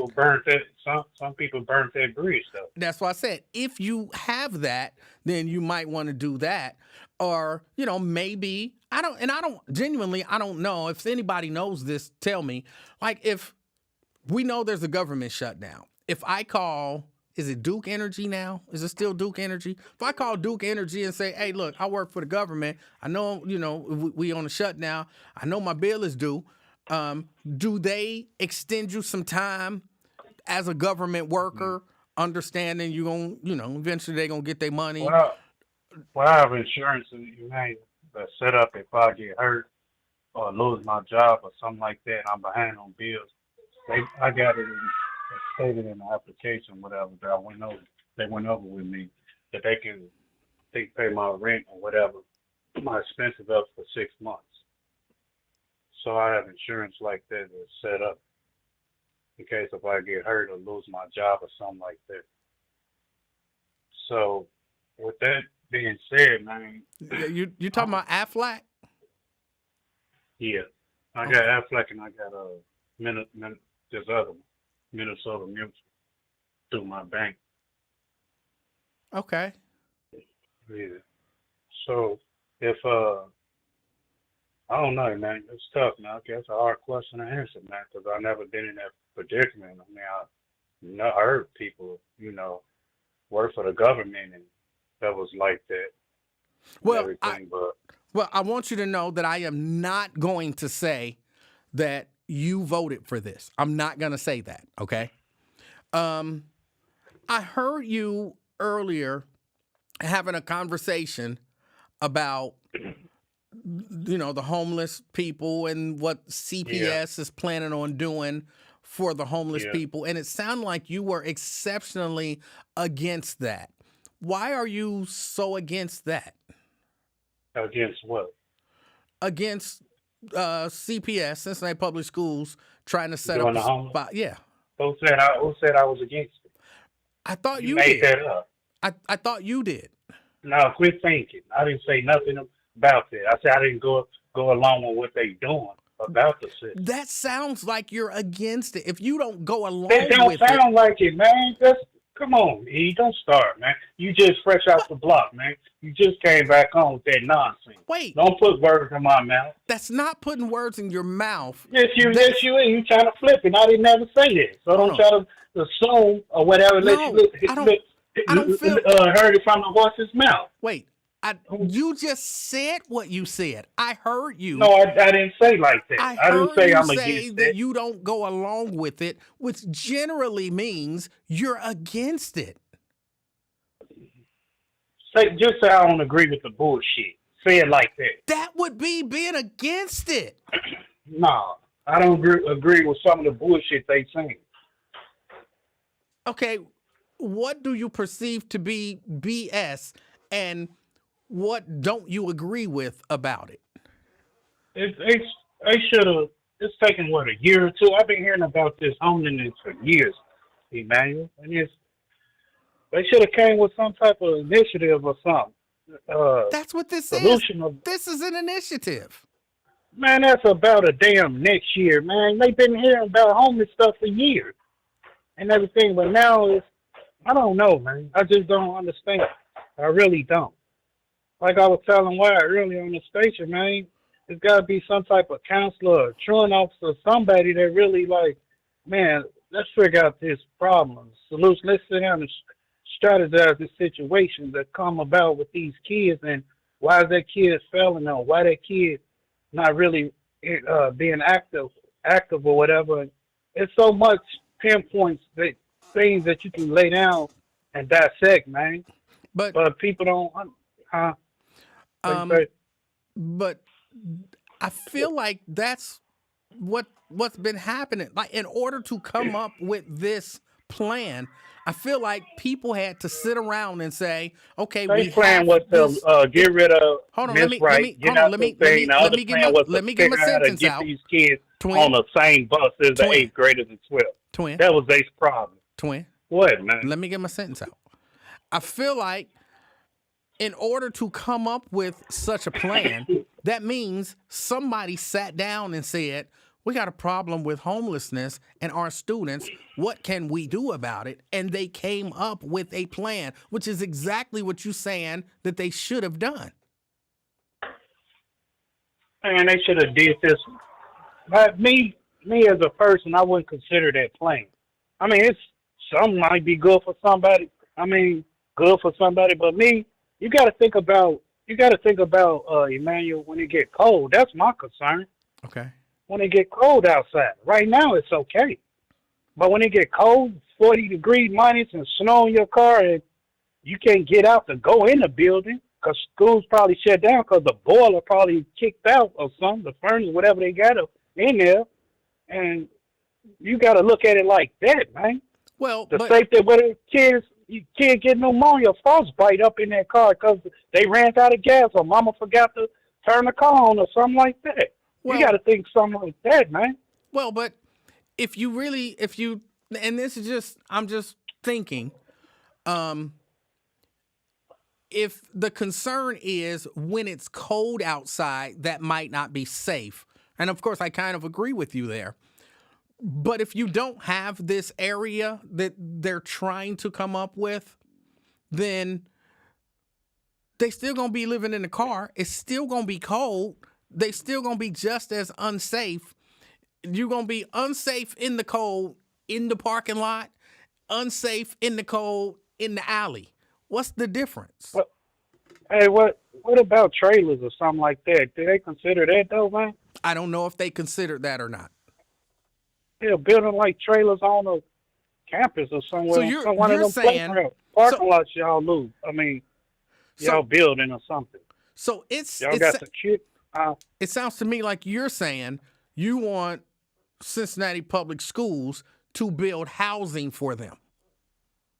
Of course. To do something, man, because it's go get cold. And them kids, how they go learn, man? They shaking in the car.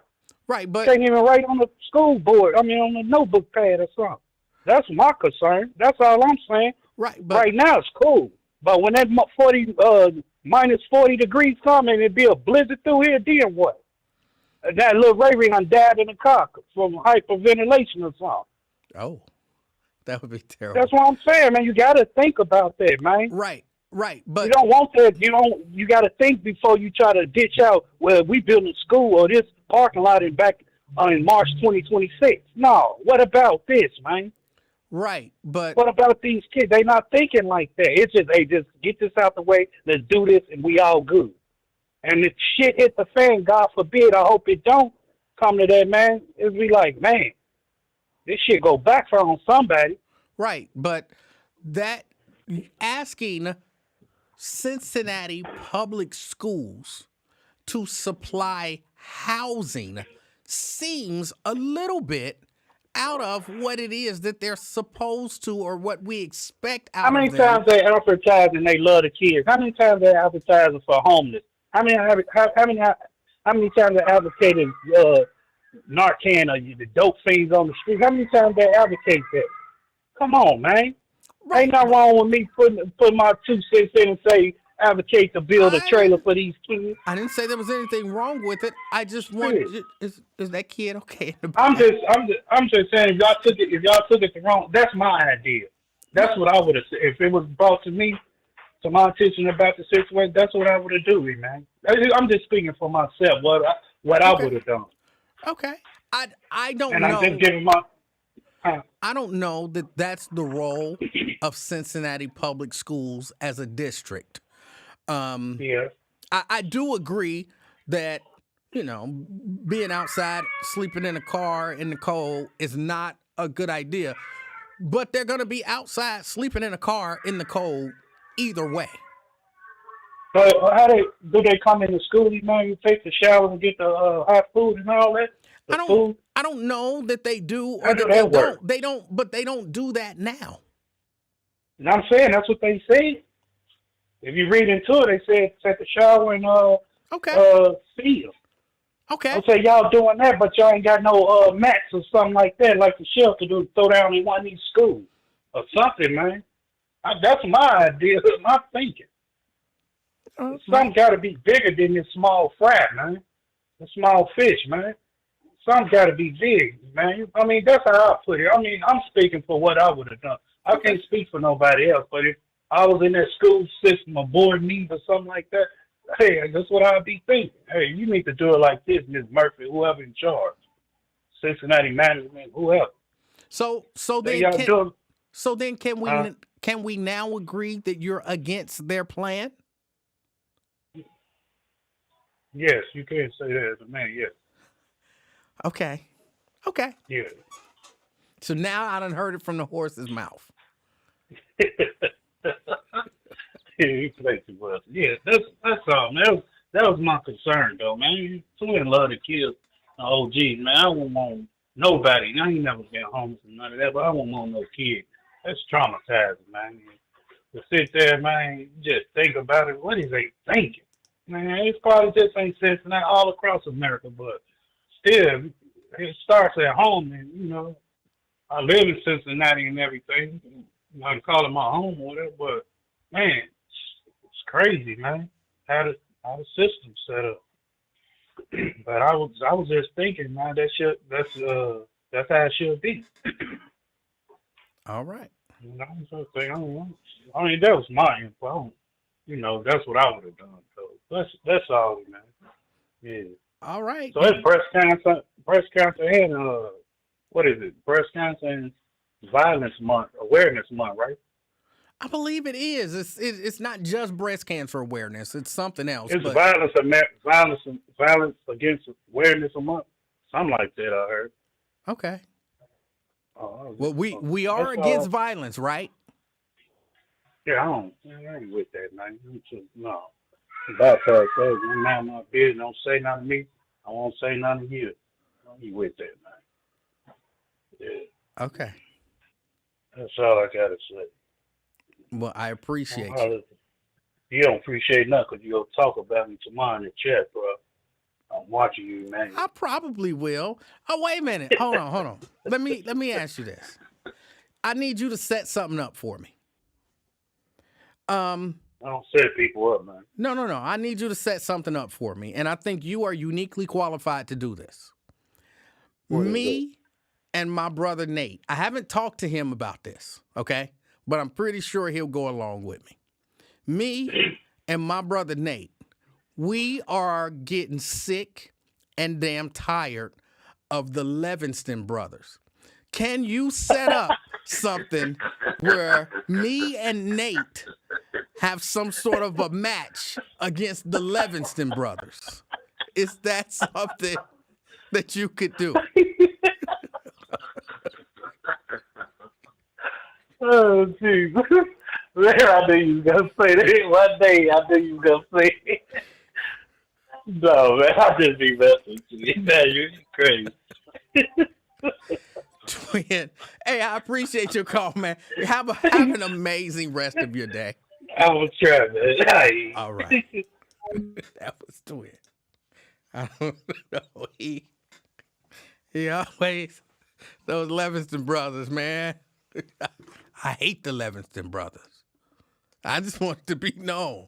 I haven't talked to Nate about this, but I'm pretty sure that he's with me. We can whoop some Livingston ass if it come to it. Brent. Hey, what's going on, E-Man? How you doing, sir? Oh, I'm all right. Now, I know you're a former, four-time Hawaiian Village Wrestling Heavyweight Champion. I'm a multiple-time HVWA Heavyweight Wrestling Champion, yes. All right. And, you know, I know you and your brother are scrappy and, you know all the jiu-jitsu and everything like that.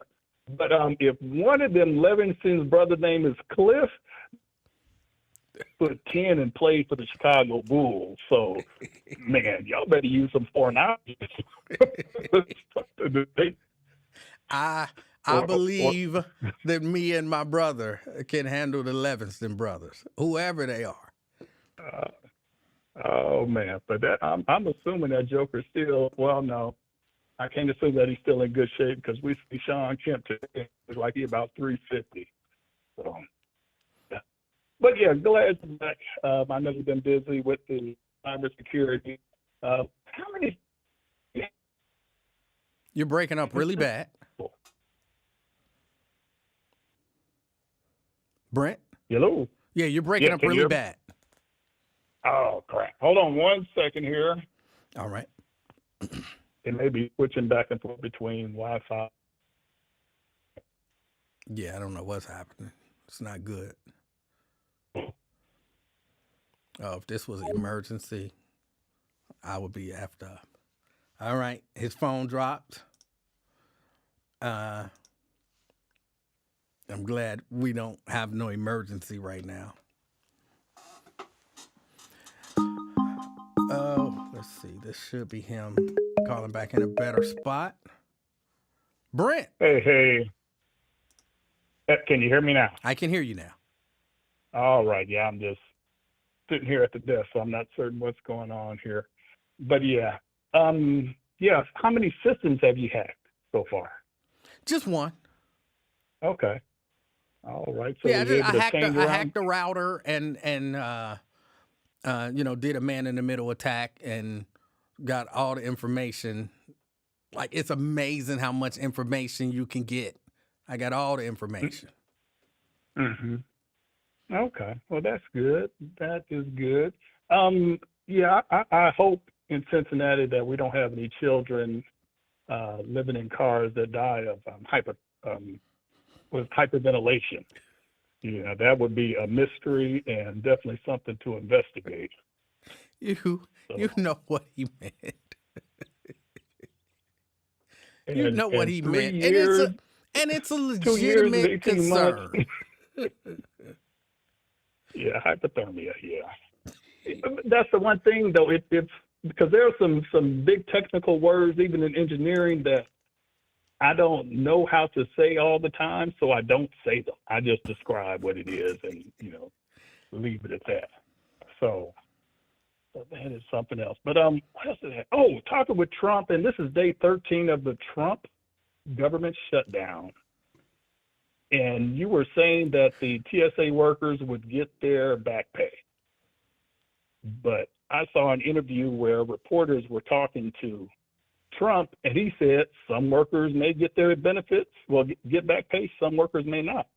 So he may be playing them stupid games of trying to figure out who voted for him and who didn't, and how all that works out. So I don't trust him. Well, and just to be clear, I'm pretty sure I said under a normal presidency that they would get their back pay, but we're not sure under whatever this is. Yeah. Yeah, and it's, folks like Twin and Ron and then folks of the sort who obviously voted for, at the very least, highly support Donald Trump and the Republicans, so much that they voted for him, or even those people who voted for third-party candidates who obviously didn't have a path, just from being on the various states' ballots. They weren't on enough states' ballots to get the electoral votes, which is crazy. And then you only hear about those candidates only during presidential elections, when if they want people to jump on board and go along with them, maybe they should start running people for maybe Cincinnati City Council or some of the local offices there and build up, gain that support instead of just forever attacking Democrats and never attacking Republicans. But, maybe they're just a little afraid. I don't know. Maybe that's the reason. But it just seems like they're doing the job of the Republicans without claiming to be a Republican, about all claiming to be, independent that, support a Zionist white woman about Israel, who's all for Israel. So it's just baffling to me, the psychology and the psychosis of folks who go against their own best interests. But to be fair, there are people out there who genuinely believe that both sides are really bad. And so it doesn't matter, which side you vote for, because they're both things are gonna be bad no matter what. And now I don't necessarily agree with that. I think typically the Republicans, when things go bad, things are, tend to be worse for certain groups. But I understand the thought process of we've had shutdowns under Republicans, we've had shutdowns under Democrats. A shutdown is a shutdown, and it doesn't matter who caused the shutdown or who's this and who's that. People are suffering, but not people, wealthy people or, people of a certain stature. Oh, yeah, I'm in agreement that both parties do some horrible things. I have no problem saying that, but some people will refuse to say that the Republicans do anything wrong, all while attacking Democrats. That's just like with Kamala Harris. She's on her book tour. And don't you know, she still got people protesting against the company, their Gaza supporters and everything, and protesting her. And she got pissed one time instead of saying, hey, I ain't the damn president. Why don't you go protest him? Which is crazy that they would be still protesting her. She didn't win. It would be understandable if she won to continue to protest her, but to think that her policies would be the same as Donald Trump's policies when it comes to Israel and the Palestinians is, goodness, Dr. Chantel Thomas. You're the king of talk. We also have your good buddy, the man of power. Y'all need to get her on so she can talk about this and how people just can't put one and one together. But that's just wild and crazy to me. They can't. They can't. Yeah. But so it's been 2 weeks or a week and a half since we talked, and so much has gone on in the world of professional wrestling.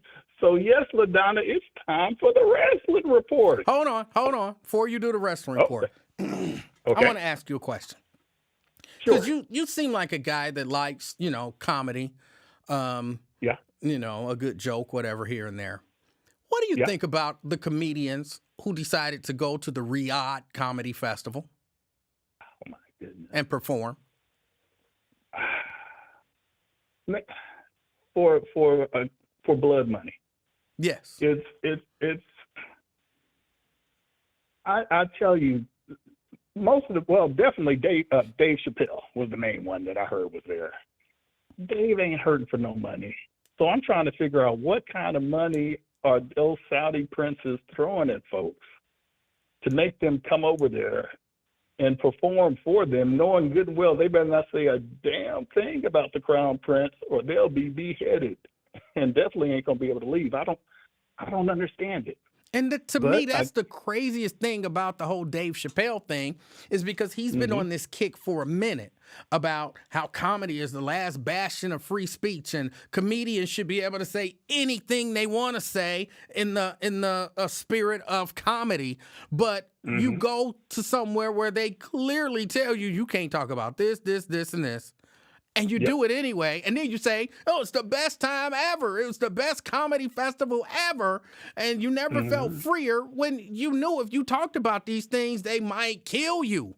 I don't understand the mindset behind that.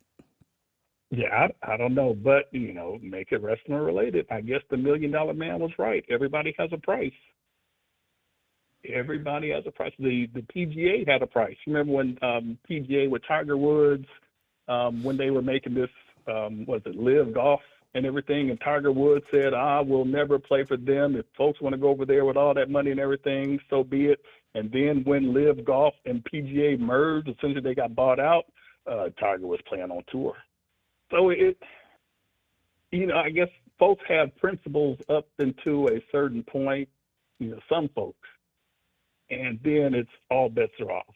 But I don't know what my price is, but ain't nobody came with that number yet. But. And again, to tie it into wrestling, as I let you move into the wrestling report, I've never watched any of the Crown Jewel shows from Saudi Arabia, and I will not be watching the WrestleMania from Saudi Arabia either. But maybe I should just be boycotting WWE altogether because of their relationship, because I am considering not supporting some of these comedians. Yeah. Yeah, and you would be definitely within your rights to do it, because it just doesn't make any sense. But like I said, have any numbers come out about how much they were paying those comedians? No, it hasn't. Now, I understand a comedian like, what was his name, Louis C.K., who's basically been canceled. I can kind of understand, if they offering you a big payday, you go over there and you take that big payday because you ain't getting no big paydays. But like you said, a Bill Burr, Dave Chappelle, some of these guys, they are not hurting for money. Yeah, because I know with some of the golfers, and they were like, not even top 20, but they were older golfers and well known. They was getting $150 million just for going around answering awkward questions about it. And it's like, oh my goodness. Now, but hold on, let me think about this in all reality. All right? In all reality. Would I go to Saudi Arabia and wrestle at a Crown Jewel event for $150 million? I might. You're talking about $150 million. I might do it. Man, sadly, I've seen stories on the internet of young ladies going over there to Saudi Arabia and letting these princes and their friends, drop deuces on them and making them eat it too. And it's like, for $20,000, $30,000. And I'm like, what is this world coming to? That people will degrade themselves like that in order to make a quick buck.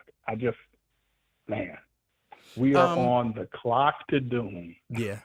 Well, Daryl and Nat kind of have very similar questions. Daryl says, what do you have against the Saudis? And maybe some of this is just propaganda. but I don't Mm-hmm. necessarily think it is. Um, they murdering people. Like you don't remember what was his name? Khashoggi? Yep, The the journalist. reporter who they kind of murdered and cut him up. Like they killing people, journalists, and all that kind of stuff. I'm not under the impression because I think Nat says America is just as bad as Saudi Arabia and we live here. I don't know that we're just as bad. I'm not saying we perfect. I'm not one of those greatest country ever, because I ain't been in every country. But Mm-hmm. I think we would frown on, the Trump family Yeah. grabbing George Stephanopoulos, taking him and killing him and cutting him up because they didn't like that interview with J.D. Vance on Sunday. Mm-hmm. I think that's a different level of bad. But that's just me. Yeah. Now, maybe Nat been getting some of that Saudi money. No, I'm just I'm messing around, of course. But I've seen reports, and this is not from American news media, but reports that behind the entire continent of Africa, number 2 on the list of enslaved people is in Saudi Arabia, which is crazy. And they get not only workers from Africa, but from India and other places like that, and take their visas, and they're essentially slaves building up these beautiful buildings and everything that they have done, and they have so much money that they'll pay off whatever government, they'll buy Donald Trump because they obviously they gave his son $2 billion to manage. Man, that's a lot of, if money is if that is your idol, man, go with the Saudis, because they will give you all the money that you ever want, and it's nothing to them. Money is absolutely nothing to them. But yeah, quickly with the wrestling report, we'll make it abbreviated. We'll have to do a 2-parter. We'll just start with the Monday Night Raw from last week. All right. What made it there with my one of my friends and his daughter, who also plays ice hockey. So I was able to connect her with my son, and she loves it, and she actually likes wrestling. So I'm like, yeah, you can have the tickets. And we got a parking pass, so that saved $45 there too. So it was nice vantage point from the ring in one of the corporate suites, which is one of the benefits that I have with where I work. But the main thing how they had the drone fly around the arena. Mm-hmm. I thought that drone would be huge, but it's one of those little handheld drones that could actually fit in your hand. Yeah, them DJI. So they got, so I didn't realize they had that type of technology, make it that small and still be able to live stream it, to be able to fly around like that. That was amazing to me, because it flew right by us and like, what in the world? What's that? I thought someone had snuck one in.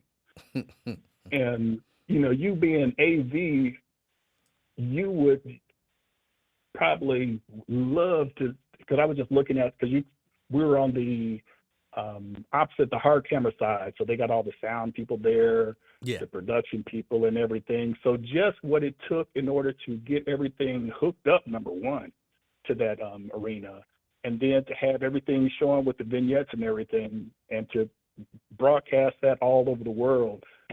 Just thinking that from just a technical side and a blurred side, that would be something that you would love to, peek behind the curtain to see what's going on there. Oh, you don't know. I would love it. I would absolutely love it. Yes. Yep. And just one other thing dealing with that, and that was when main event Jey Uso, because he started the show, came down the ramp, but then at the end of the show, he came through the tunnel, and it was the tunnel right above where we were sitting.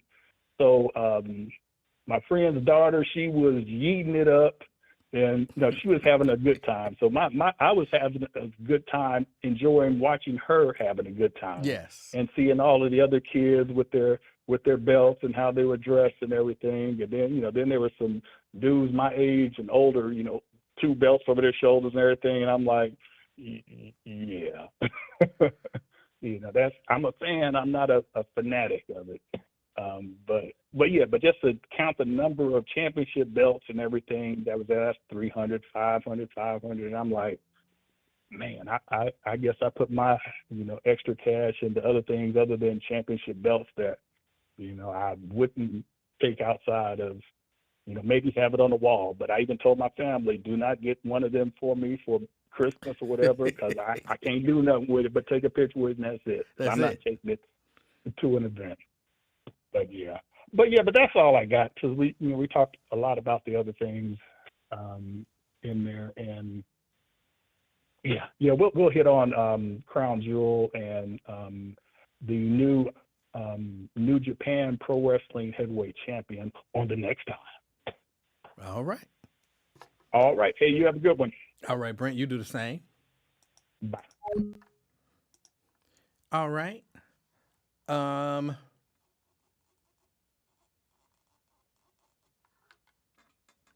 Let me see. Nat Turner says America grabbed Patrice Lumumba with the help of the Belgians, chopped him up, and burned him in acid. Not to mention what this country has done to black folk. If you don't see a problem with the country of Saudi Arabia doing some of the widely reported humanitarian atrocities that they're doing, I'm not trying to convince you that it's bad. I'm not. I just don't. I don't agree with it. But that's just me. Marquetta. Emanuel. Yes. What's going on, brother? Hey, what's going on? So I don't watch wrestling, but I did see, is it twin brothers or something that retired? Twin brothers that retired? Some brothers, some sort of brothers. I saw they was up and down the timeline. It was their last wrestling match. Where are y'all watching this at? On WWF? Where are you watching this? There's a few different wrestling, but WWE being the main one. And where did it get broadcast at? Is that on regular TV or on, where is that at? Netflix or Peacock or okay. USA Network. Okay, it ain't like when we was growing up Saturday mornings. No. Okay. Interesting stuff there. I seen that John Cena was congratulating these brothers who was retiring from wrestling, and they was all hugging in their Speedos in the wrestling ring. I just don't know how that's interesting. But I wanted to call in and talk to you. Do you mind? I don't, but before, let me explain how it's interesting. No, just real quick. I mean, it's just. Oh my God! I mean, I get it. It's football. It's basketball. It's boxing. Sports is entertaining. I can't. It just may not be for me. Hold on. Let me. Maybe 2 or 3 quick questions. Do you watch anything for entertainment? I love entertainment. Like what? What do you consider? Like entertainment. Do you watch movies? I watch scary movies. Do you? Okay, you watch scary movies. Yeah, I like scary movies. And they entertain you. To an extent, they kill time. Yeah, maybe because of the story or, the storyline and stuff. Sure, entertainment. There you go. Same thing. There's a storyline. They're not just willy-nilly in there jumping around and whatnot. There's stories behind it. It's a whole soap opera. Yeah, storyline. So you follow the storyline. You realize. You realize when you're watching those scary movies, once the dude get killed, he get up, they say cut, and he get up and everything is good. You're like, oh, that ain't real. But you suspend disbelief for the time that you're watching that movie. Same thing with wrestling. Hey, no explanation needed. If that's what you enjoy on your leisure time, that's what you enjoy. But I want to talk about crime. What do you think about martial law being invoked to bring safety to the areas like D.C., Memphis, Chicago? They got ICE and they got Department of Justice and FBI and the ATF and the Marines, Air Force, National Guard. What do you think about that? And now the cities are safe. Well, Well, they're saying the cities are safe. I They're reject saying it. it's a reduction in crime. It's a reduction in murders in D.C. They said they didn't have a murder for 12 days. But I'm sorry to interrupt you. Go ahead. No, I was just gonna say I reject that the cities are safe. Um, I don't like it. I don't like the idea that the federal government and is using, military apparatus. Is that the right? Did I use it right? They created they had to bring in a police state Yeah, I in don't. order to bring a sense of you can say it's not safety, but I'm watching people in those areas saying they can walk to the store. They ain't walked to the store in 20 years. But go ahead. I understand the But whole I'm anti-police also state watching thing. people in those areas saying they don't feel safe. So you're always gonna have, some people. There's always gonna be, oh, this is the best thing ever, and some people gonna be, this is the worst thing ever. But I don't like it. I don't like that's not the way it's supposed to be set up, and there's too much room for. I mean, even though it in and of itself, I feel like it's overreach, but there's way too much room for overreach. And what I fear is, okay, people ain't running down the street, maybe shooting each other. But you couldn't, as an intelligent woman, I don't think that you could possibly believe. What did you call me intelligent? I don't I'm think sorry that, to interrupt. Go ahead. I don't think that you could possibly believe that if, I'm going to use these names, if Ray Ray wanted to shoot Pookie, he's not going to do it because the National Guard is in that city. So even if crime rates are going down and people are like, oh, I can walk to the store, it's a false sense of security at best. So let's go back to Pookie and Ray Ray. Why is Pookie so hell bent on killing Ray Ray, and he see that it's National Guard, increased police, and all of that? Why would he not give up killing Ray Ray? What is he going? What drives that type of hatred? Well, a number of things drive that type of hatred. I mean, there could be a business deal gone wrong. You know what I'm saying? There could be any number of things, and that's actually kind of the point that I was trying to make inartfully, or I guess that I was gonna make, is that just because Pookie didn't shoot Ray Ray, you didn't deal with whatever it is that is causing that kind of hate. So unless you're going to have those troops there forever, once they leave, whatever the forces were that was causing the violence, the crime, it's going to still be there. So if you're not dealing with the root cause, what are you really doing? And that's, I always say, the root cause is really something that we need to deal with as a people, as a culture. Let me ask you this. I'm listening to Cincinnati saying that y'all got homeless people living in cars and in a parking lot. Why isn't the city, because the city is a sanctuary city, I'm sure that they don't have immigrants living in cars and in parking lots. Where are they living at? I would imagine that there are some homeless immigrants living in cars and parking lots as well.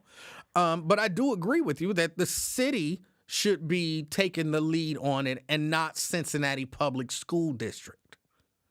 Oh, is that what it was? The school district is trying to give them somewhere safe, not the city. Right. Okay. So I got another question for you.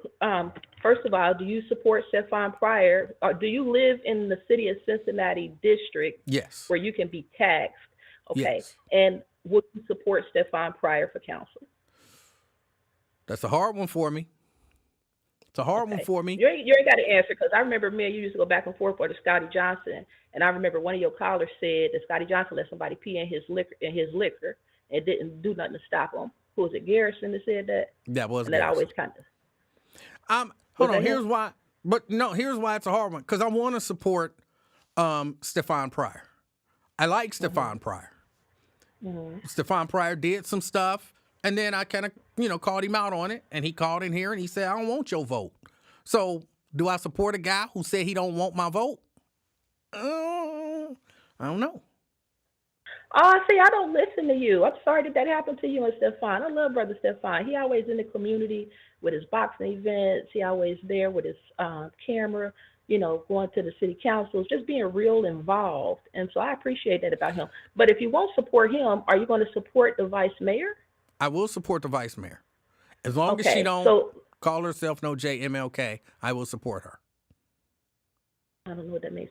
But what do you think about her putting $500,000 up for trans youth, and y'all sitting up there with kids, homeless, sleeping in cars, from what I've been seeing on the gun report, y'all get like 5 murders a week or every other week at least. Let's see, in September, I think it was 10 murders. October, y'all already at 5. So that has to do something to the mental health of the children in the community, seeing other children get shot, seeing the adults in their community get shot. Where's the mental health focus for them? Why would your vice mayor make it a priority to prioritize trans youth's mental health and put $500,000 to the side for them and for that? Well, first, I don't think $500,000 in the grand scheme of things is a whole lot of money when you're talking about. But you got homeless kids. I mean, even if I said I got $500,000 to end homelessness, you would laugh at me. So it's not to end and it would be reasonable. But temporary. It would be a temporary, same way that sleeping in a car or sleeping in a parking lot would be temporary. But I'm sorry to interrupt you. Go ahead. No, I'm saying it would be reasonable to laugh at that. Because clearly $500,000 is not going to end it or even have a large temporary impact on it, depending on how that $500,000 is spent. I'm not all that familiar with the whole 500. I've heard this story, so I'm not 100% familiar with what those funds are for, how they're going to be allocated and all that kind of stuff. I remember reading an article on it, but right now I can't recall the details. They say that LGBTQIA plus youth have a higher incident of suicide. Okay. So I get the concern, but the concern is for LGBTQIA plus youth, not trans youth. She specifically put $500,000 to the side for trans youth mental health. And my argument has been and will continue to be that, gender is a biological fact. So if you talk about a temporary fix, you as a boy, no matter if you put on a skirt with lots of makeup and wigs, you're still a boy. So $500,000 towards your mental health, how is that helping you? You can't change your gender. Well, I would imagine, first let me say, I agree with you about that. I believe it's males and females, and as much as you wish, want, hope, feel, doesn't change the fact. But can additional counseling wouldn't necessarily change you, but it could, if you're experiencing suicidal thoughts, I think counseling might be good to help you not kill yourself. You know what I'm saying?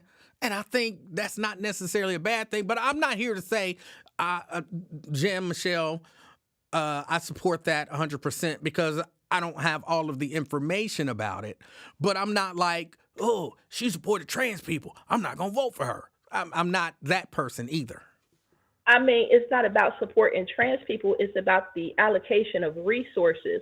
And me being a former citizen of Cincinnati, listening from the outside, I'm hearing the city say, we don't have nowhere for our kids to live. I'm seeing reports that saying there's a 20,000 people population increase in the city, and housing has not kept up with the population increases. And the housing that is there is every other, you can watch it on Channel 9. You got slumlords. You had 2 infants that died because of possible mold contamination down there over the Rhine. You got the Sunrise apartments over there in Coleraine that's being just dilapidated. In the city, usually when you have a landlord that subsidizes low-income renters, the city comes in and gives them money as well. So the city has been incentivizing slumlords. My concern is that normal, average, everyday working people. Because I've talked to you about being able to pay rent for years and how you need to be able to make 3 times the rent and income in order to qualify for housing. But if you're not skilled or if you don't have jobs in your area that will allow you that type of income, you're going to be unhoused. And that's what we're seeing. We're seeing more and more people becoming unhoused because they can't afford the rent. And it just boggles my mind that we're not concerned about that, which is a very real, table issue, as opposed to something as abstract as trans youth mental health. And that's just the money is my concern, not the trans youth, the money.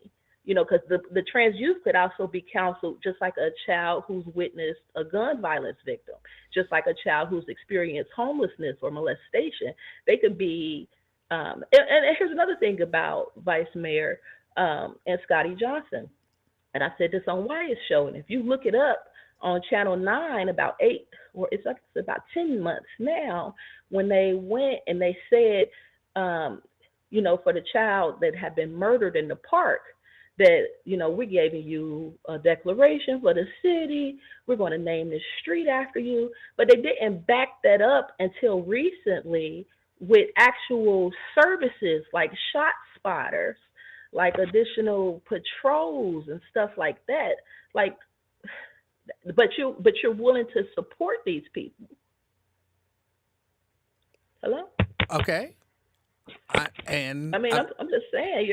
I'm trying to figure out how you're saying Stefan is not a good candidate, but these are actual people who are already in power, and these are some of the things that they're doing, and this is how it's impacting the community. Well, let me ask you this: what is Stefan's plan to combat homelessness? To the best of your knowledge. That's a good question. I don't know. I don't be listening. What is Stefan's plan to combat, suicidal trans youth?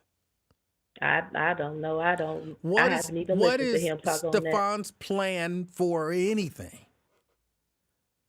I think that he would just have more integrity than other people on the city council. I don't think it's about issues with him. I think you would have in him a safe person who won't sell you out, even though he may have a hard time, with the king's language. I think integrity-wise, where his heart is at, you won't have to have a concern with him doing side deals with slumlords. You won't have to have a concern with him and national political movements coming in and influencing his vote, or you won't have to have a problem with him immediately quitting for a new job in a higher position. That's why I like Stefan. Well, let me challenge that a little bit. Question about Corey Bowman. Wait, let me challenge that a little bit. Let me challenge that just a little bit. You say he wouldn't necessarily be influenced by outside entities coming in and doing things. But this is where he lost my support. An outside entity, Fox News, the conservative Fox News movement, came in and influenced him to say that a sitting city council person who was black was basically a drunkard. And his integrity, he didn't have, in my opinion, the integrity when called on that to say, okay, that might have been out of line. I shouldn't have said that. That shows he's definitely influenceable, and he lacks some level of integrity, as well as the ability to, I'm going to just use the term, read the room and see where maybe what you're doing, maybe what you're saying is not appropriate, and you can't self-correct, and then second, you can't take correction from someone. Your response to a very nice attempt at correction is, I don't need your vote. So I think So maybe some of wait. So you're talking about in regards to the woman who's sitting on city council who said they deserve that beat down. she never said That that. Stefan, That's not what she said. what did she say? What I did she don't say? I don't remember her exact wording, but it was not she Okay, deserved that what beat went down. national? What went national, and what Fox News was possibly covering because they're racist, is that she was somewhere in the internet saying they deserve to get their ass beat, Right. or I know That was all how that they I did know. spin it. Yes. Was she right for saying that? She was right for saying how she felt. Yes. Okay, so why Stefan ain't right for saying how he felt? Because what he said is a matter of fact, not necessarily a matter of opinion. See, if I say, Marquetta deserved to get beat up by whoever beat her up, that's just my opinion. If I say Marquetta was drinking alcohol, that's not a matter of opinion. That's a matter of me misstating a fact. Those are different. You all over the place with that one. I don't think you made that right. First of all, let's not threaten me because you already genuinely got. don't believe it's different if I say Marquetta snorts cocaine? You don't think that's different than me saying slander. Marquetta deserved to get beat up that day? That's slander and libel. Right. Exactly. And I feel you on that. But now you're saying it right. He slandered her. He libeled her in the press by saying that she was possibly drunk. But that's how he felt. That was his opinion. Same way that she had her opinion on this. Like you said, read the room. That would be totally inappropriate for a tax-funded city council person, because if she was white and she said that about black people, we would be in an uproar. So I agree with you, but I disagree with you. I don't know that I agree with that assessment, but I think we both. And let me end this with you. I heard the man who be talking about wrestling every time I come in here, talking about Palestine and people's reaction. Did you see Trump bring them people home? Did I see him bring them home? No. Those Israelis that everybody was saying that the Palestinians deserve genocide for kidnapping and killing on October 7th. It's 20 Israeli hostages that was just released, and Trump came out saying that he was the one who made it happen, and he was the one who brokered a deal. Yeah, he said that, yes. He said that. Why would Palestinians be protesting him? I'm not sure that I understand the question. Okay, because you were talking in the context of Kamala Harris.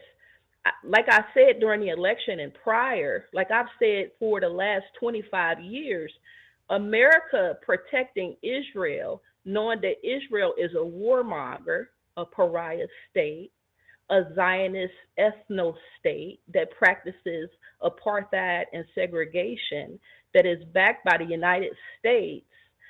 Every administration since I've been alive has been pushing towards Israel, no Palestine, not recognizing Palestine as a state. During the Biden administration, it was and Trump. Every U.S. president is complicit in imperialism. Yes. Every U.S. president is complicit in genocide. But this particular genocide that I'm talking about, the South Africans went to the International Criminal Court against Joe Biden. The South Africans brought the criminal case against the United States and Joe Biden for the Palestinian genocide, even though we know Trump is going to finish the job. My point is, that's why people was protesting Kamala Harris, even though she on her book tour and she wants to act as if she has no complicity. She was a part of that administration. She was a part, and no matter how bad we wanted health care and education and a black woman president and all that, genocide was from the documents I've seen, 40% of the people who did not vote for her were not behind her because of that genocide. Oh. So when you see Code Pink, who comes to these events and protest against her, that's what they're saying. They're saying that she was complicit, and even though she is, on her book tour, do you know that she said Biden's not answering her phone calls?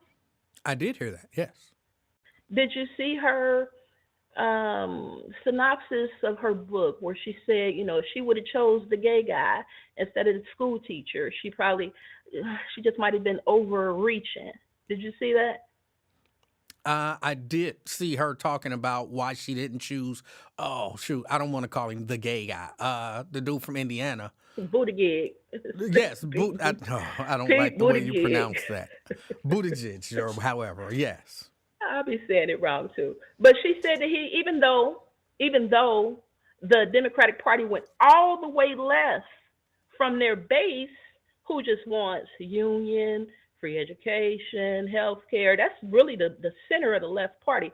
They went all the way to the left and said, we can trans your kids. But she wasn't willing to stand with a homosexual in the president's candidacy. Well, but I think that the point that was being made was that, okay, as you said, every administration has been guilty. Why aren't they out there protesting every time what's his face, Mike Pence, is out there? Because he was a vice president of an administration that held the same beliefs. Where's Mike Pence speaking at? All over the place. Mike Pence does speaking gigs on a regular basis and gets paid handsomely. Oh yeah, let me see that. I agree with you. I don't think any of them are absolved from protest. Nobody should be siding with the murder of children, the murder of women, the destruction of another nation's nation solely for the greater Israel. I agree. I completely agree with what you're saying. And Code Pink, from what I know, they do protest some of everybody. Code Pink is a group of women. The code, instead of saying Code Red, is Code Pink. And what they do that. They disrupt events, and it's usually in regards to the genocide, not just the Palestinian genocide, but also the genocide in Congo. But I would say that nobody's protesting Donald Trump at this moment because they got a glimmer of hope. They've been sold a false bill of goods that somehow they're still not going to be annihilated. But he already said, when the lady gave him $200 million and kind of sealed the election and said, we're going to build greater Israel, which is really them just branching out further into North Africa. And then I was listening to y'all talk about the slavery in Saudi Arabia. I will not stop bringing up the fact that it was under Obama's administration and Secretary Hillary Clinton who went in with the Arab Spring and dethroned Gaddafi. And even though he was killed by his own people, it was at the behest of the Obama administration. And for the last 10 years, slavery has grown. Like, it's an international problem, but in that area in particular, they have open air slave markets where they are selling Black people for $200, holding them for ransom for $6,000, etc. So Israel is a part of that. Israel is also a part of keeping the Congo in the confusion that it's in, because all these big AI centers and Elon Musk and his desire for electronics and all of that come out of the Congo. So as Black Americans, my and you know how I talk, I've been talking to you for years. My position is Black Americans need to stand on their own agenda and not necessarily mix in with all these different competing things. Because I'm not necessarily, to be real with you, I'm not necessarily concerned about the Palestinians. I'm more upset that Israel gets all of that money, and it wasn't America that burned them in ovens. It was America that did the greatest sin to Black Americans and never gave us our 40 acres and a mule. After they got the 40 acres and a mule, the Klan came. I'm sorry, go ahead. I wanna double back to something just to check and see if I understood something that you didn't say, but I feel like you insinuated. So this is a question. Are you saying that you agree with the Trump administration sending troops and whatnot into American cities? I am. I'm so happy to see it. I'm happy to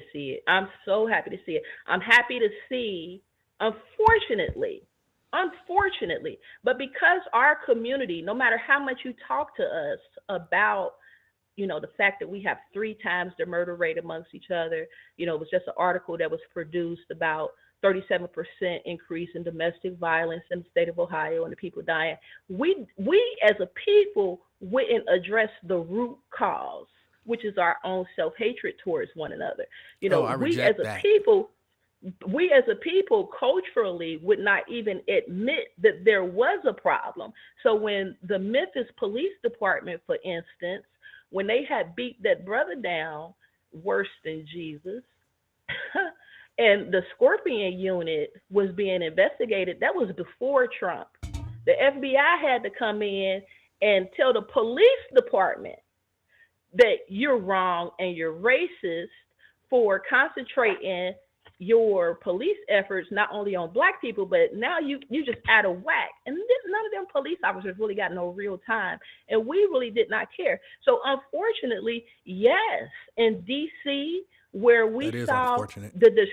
where we saw basically the end of the Constitution, because you got National Guard coming into local communities. Yes, we needed that to protect our people, to protect children who were being murdered, to protect elderlies who were being carjacked.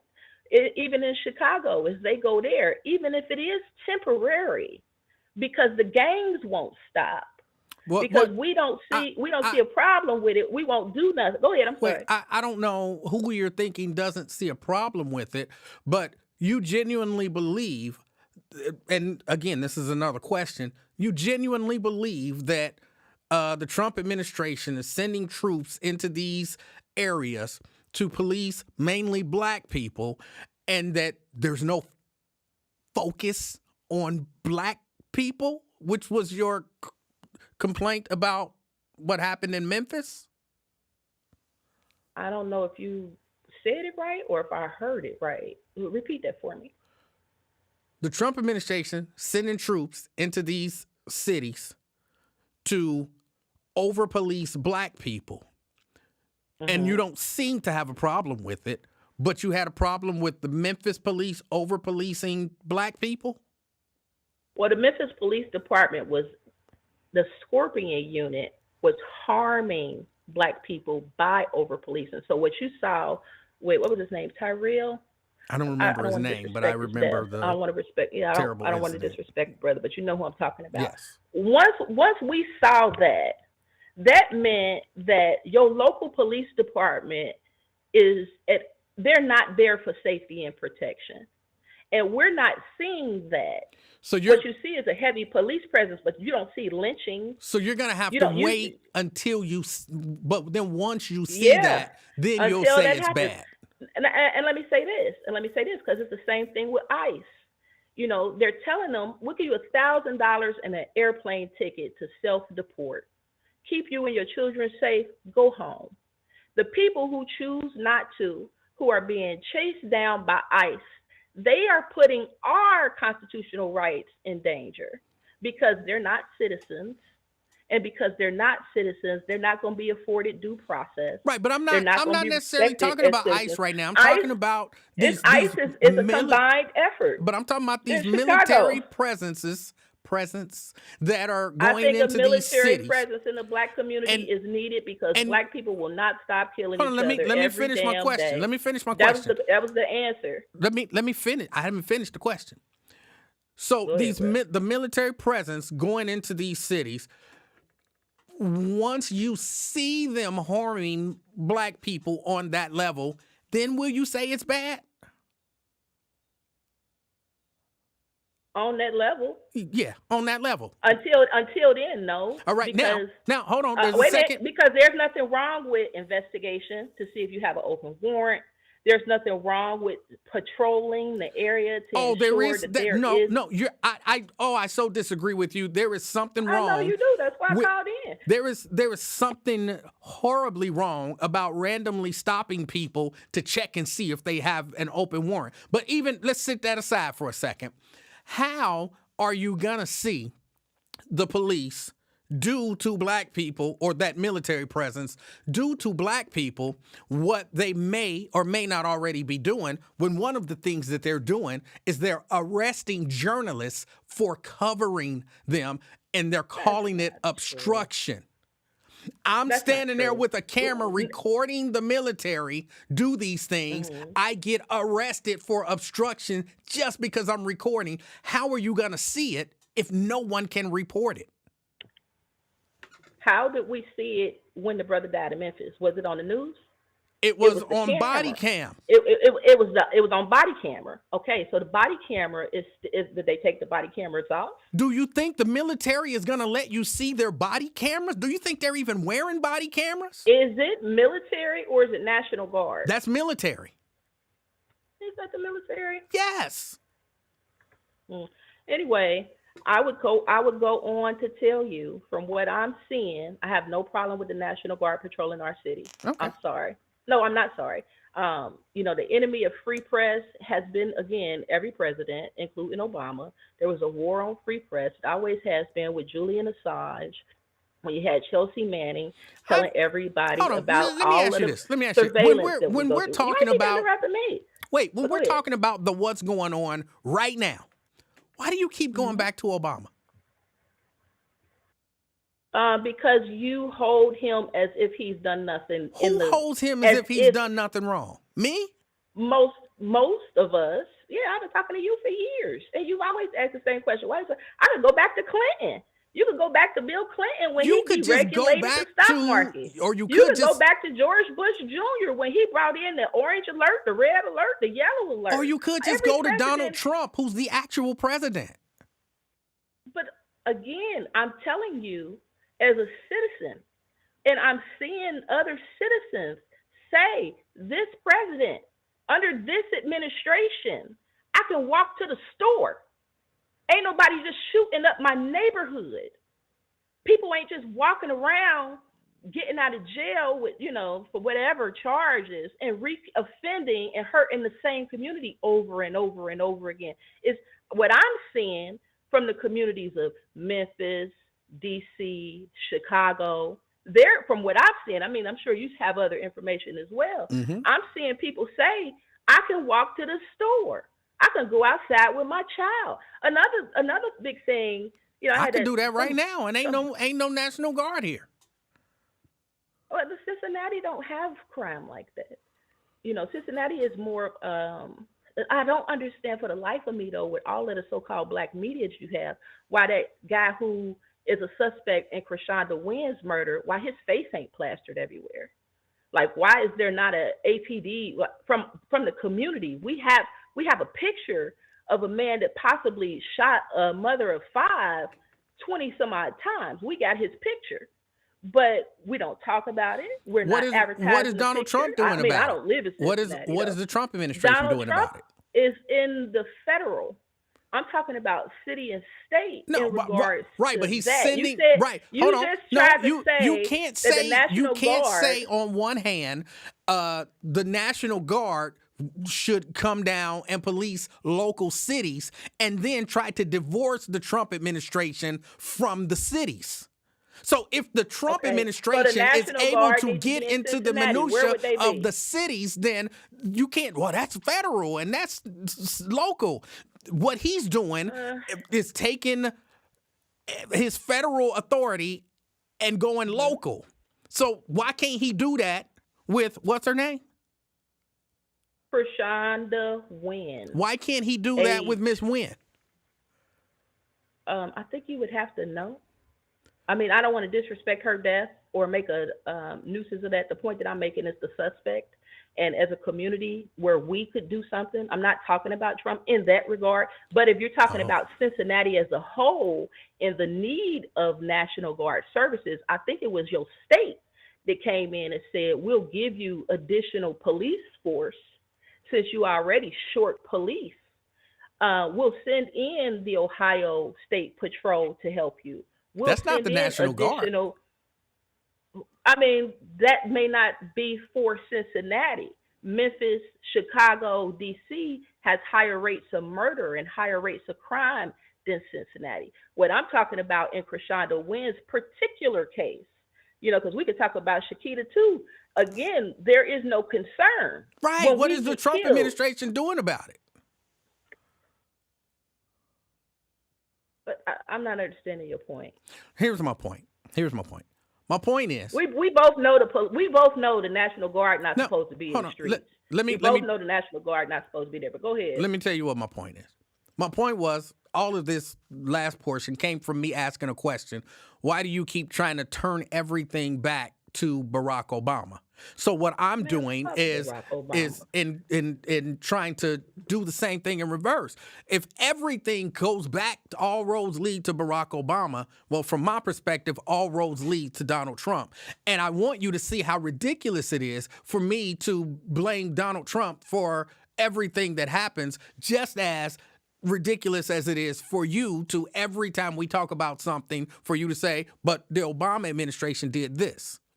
It doesn't really so from now fit. I'm going to say the Bush administration, because it was the Bush administration that suspended the Constitution after 9/11 and that brought in the extra security. But go ahead. Or we could just talk about the administration that is currently there. When we're talking about things that are currently has National happening. Guard in areas that are high traffic crime areas, high traffic murder areas. And just because they telling you that crime has went down, that does not mean that people are safe. What I'm telling you under this administration, what I'm seeing in the news, what I'm seeing from first-hand person reports is people in the community who look like me saying, thank you, Donald Trump. I feel safe. And even though we both know the National Guard is a ridiculous thing to put into communities, somehow it worked. Somehow the D.C. mayor came out and thanked Trump's administration to say, we can say that we have seen an increase in safety because of this blitz. And I just personally, when I talk about our violence in our community, the people against us, we're literally killing each other. We're committing genocide. I don't give a fuck about white people and what they're doing. And that's always a cop-out that people use when they want to demonize black people. What's that? I don't care what white people doing. It's a common cop-out that people use to ignore, to paint. I'm a black person. Why would I care about what white people doing to white people? What it is if I want to paint black people as being really bad, I say black people did something really bad. And then if white people are doing the same thing, I say, well, yeah, but I don't really care about them. And then that way I dismiss or absolve them from their bad activities and then shine the light even more on black people. That's the way people always, I don't care what white people are doing. I hear you on that. This black person killed this black person. They're horrible. That white person killed that white person. Well, I don't care what white people do. I don't care about what black people do. So you're saying black people are really bad, white people, and don't matter. White people, Asian people, you taught me that. Asian people harm Asian people. White people harm white people. And so the white male, being 30% of the population, he's accountable for 60% of the crime, 60% of the murders, 60% of the rapes, 60% of the dogs, 60% of the children being abused. They have a portion of crime that they account for, and they need to be held accountable for. No doubt about that. Nobody can say that white people are innocent, but they're not my concern. I watched Krishonda grow up. I actually know some of the people that's being murdered. It impacts me. And it's the same thing with the children in our community. When we look for resources and those children are not able to process that their friend just got murdered or shot. See, white people and whatever they doing, that's not going to impact a black child. A black child is concerned that Thomas Bell, somebody that they know, somebody they grew up with, is dead, and they don't have any mental health counseling. And it wasn't the police that killed them. It's the same thing, with Brandon and Quentin or whoever else that gets murdered that we know personally. We hear personally. So white people aren't on my radar when it comes to that. But I get what you're saying, and nobody's demonizing black people. What I'm saying to black people is, you got to stop trying to involve yourselves in white politics and get our communities together. New Era Detroit, King Randall, and so many others. Down here where I'm at, and I'm going to end you with this. Where I'm at right now, they've been pulling, and I know the other guy from Texas, I don't know why he ain't talking about it. They've been pulling a body out of the bayou every day. So it's been like 8 people who've been pulled out of the bayou, but it's a total of like 23 dead people in the bayou, and they still looking. Most of those bodies are black, most men, mostly black women, and what they're saying is there's no problem down here. There's no problem. There's no serial killer, so they're not putting any resources. There's no surveillance in the area.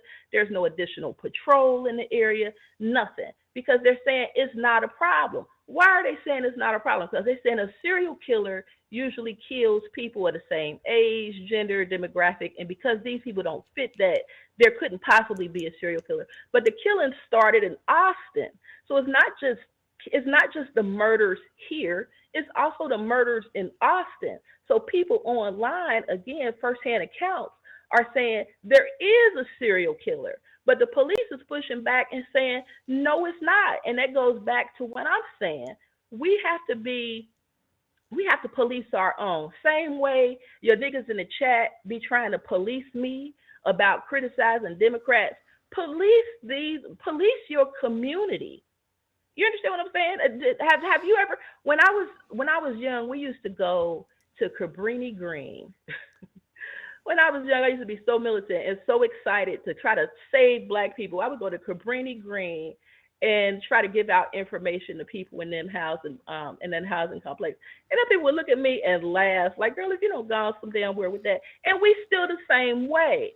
Unless white people involved, we do not care. It's the same thing you right now. You're upset that the white man has stepped in with the National Guard and doing away basically with constitutional rights to bring peace and safety to black communities where we don't have peace and safety because the police don't even take us seriously. The police was harming us. May I suggest, it's a little disturbing to me that you can acknowledge that this is a stripping of constitutional rights. It is. But you're okay with it. But you're okay with it because it's a white man doing it. Had Barack Obama done this same thing, I would have been clapping my hands. No, this would be something that if we're talking about crime, you would be going back saying, now remember back in 2008 when Barack Obama sent the military and took away our constitutional rights? It wouldn't be okay with you. You know it wouldn't. Come on. Be honest. No precedent. Listen, I don't give a fuck about Barack Obama. I know this y'all hero. I don't care nothing about him. He a war criminal like everybody else. He admitted himself he could have did better. Libya was his worst mistake, so he says. 30% of black wealth was taken out during his administration. He can be criticized. There's nothing wrong with criticizing President Barack Obama. But so can the white presidents. And Trump can be criticized. We knew, you told me that Project 2025 was real. That's what you told me. Yes. So we should be reading along to Project 2025, page 50, as black people saying, this is how we're going to respond to this. This is what we're going to do to protect ourselves to ensure that we don't get our constitutional rights stripped. We don't even have to. You can acknowledge that he's stripping Americans of their constitutional rights. But because he white, you okay with it. You support it. You love it. Saying that is not what I said. And now you're just mixing things up because you're pushing that stance. It ain't because he's white. No, Biden wouldn't have been able to get away with that. Clinton, when he did the 3 strikes and you're out, he really didn't get away with that. People criticized him all day long. Who else did something similar? Bush Jr., when he was arresting Muslims and everybody he considered terrorists and putting orange alerts on the country. Hell, Biden with the COVID-19 and putting us under we was under martial law for healthcare. So all of the presidents have that power, and it's not because Trump is white. And you would say all of those, did you agree with those things? Hell no. But you agree with it when it's Trump. I agree with it when it brings safety to our communities. Quit trying to make me into some white supremacist. The problem is You're saying it. I'm not us saying as it. a community. Listen, bruh, the problem is us as a community. Our people hate each other so much that even you said that what's his name, Pookie and Ray Ray. They don't give a damn if the National Guard is there. They still, for whatever they reason, they still gonna kill each other. That's not a So black that meant thing. That's not a black that's thing. not a who? Same happens in You the white the one who community. said Pookie and Ray Ray. I didn't. Right. You said that. Okay, so Did my I say thing Pookie goes and Ray back Ray to was how do hold on. you Did I say how do you Pookie and Ray Ray confront was white black? supremacy if you're complicit? How do you Did I- confront white did I- supremacy if the you're Pookie complicit in your Pookie own and Ray Ray destruction? can be white. They can be Asian. Pookie and Ray Ray If two would people be want, if one contributing person to want to white kill another person, inferiority. the fact that the military is in that city doesn't stop it. Yeah. What I'm seeing is people saying they feel safer, Emmanuel. I hate to tell you that. I hate to be the one to tell you that it was the Trump administration That some that people made say DC they safe. feel safer. I hate to tell you I that acknowledge Brandon that some Johnson, people say that. I hate to tell you that Brandon Johnson saying that he won't help ICE in his city, that he's not going to help them deport illegal aliens or whatever you want to call it, undocumented. I hate to be the one to tell you that Trump would be the one in the right in regard to Brandon Johnson. It would be Trump's administration that would be in the right in Memphis because you actually had an infanticide. The most murdered person in Memphis was under 7 years old. Black kids. You can't deny that we have a inequality in regards to the numbers. You keep trying to push white people on me. It's other people in the country. Actually, it's Mexicans here. They're killing each other but too. you're not. But I I'm guess gonna we end this, just and you can go ahead and push whatever you want. we just The point that I'm disagree. getting is, We disagree as black on the people- root causes. You think the root causes is because black people are just somehow innately bad. I think there I are didn't other say root bad. causes. I said our culture is hateful. Same way you can read through your comments right now. It's some hateful nigga right now typing something hateful. And I guarantee if you go on some white podcast, there's some hateful white person saying something hateful about another white person. White men got whole podcasts set up saying they're going to kill us any day now. But they kill each other too. Corey Bowman's whole. But they kill each Corey other Bowman's too. Whole. They most likely do. You see what happened to Charlie Kirk? He got popped in his neck by a white man. Right. And so listen. So a Turning Point USA person would say the white guy who killed Charlie Kirk was acting in opposition to white supremacy because Charlie Kirk was pushing whatever he was pushing. It's the same thing for us. We are acting in opposition to our own selves when we fighting and killing each other and glorying in murder. We look I ain't gonna even say what I want to say, but somebody stood over a beloved brother of mine and said, look at this pregnant bitch. Gloried in his murder, gloried in his death. See, that's not cool. But As a just black like person, a whole lot of people, a whole lot of white people gloried in Charlie Kirk's death. My point to you is you keep trying to make black people worse than everybody else, but it's not about we're being all the worse. same. It's about protecting yourself and working in opposition to white supremacy. You're not working in opposition to white supremacy by being enemies of each other. You're not working in opposition to racism by not creating businesses that we can rely on. You're not working in opposition to white supremacy not speaking out by against ignoring murder. the horrible things that they do. Man, anyway, I appreciate your time. I called in just to get that rise out of you. I would appreciate if you take the time to look around your community and find different ways that you can create some unity, some different ways. And unity is not a joke.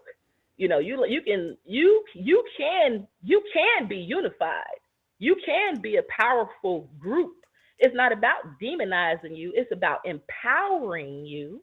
It's about getting the warrior up out of you so that you stop sitting around being okay with what we're doing to ourselves, which is genocide. We are experiencing a femicide right now, which means that every five I'm not hours a sure. black woman is murdered. Don't shoot back at me about white women. I'm worried about the every fifth hour a black woman Uh, is murdered by but gun see violence in this again, country. if That's a if problem you for throw us. one That's a out problem for in an me, my attempt to gender, and make my black race. people look bad, then it is important to throw out the other to show that it's not that I we don't as give a fuck black about how people it are looks, this Emmanuel. or You we know, do as you hear what black you're people saying? are that. It's there is something wrong Bruh, with the human condition, and there are roots to these problems that we don't want to deal with.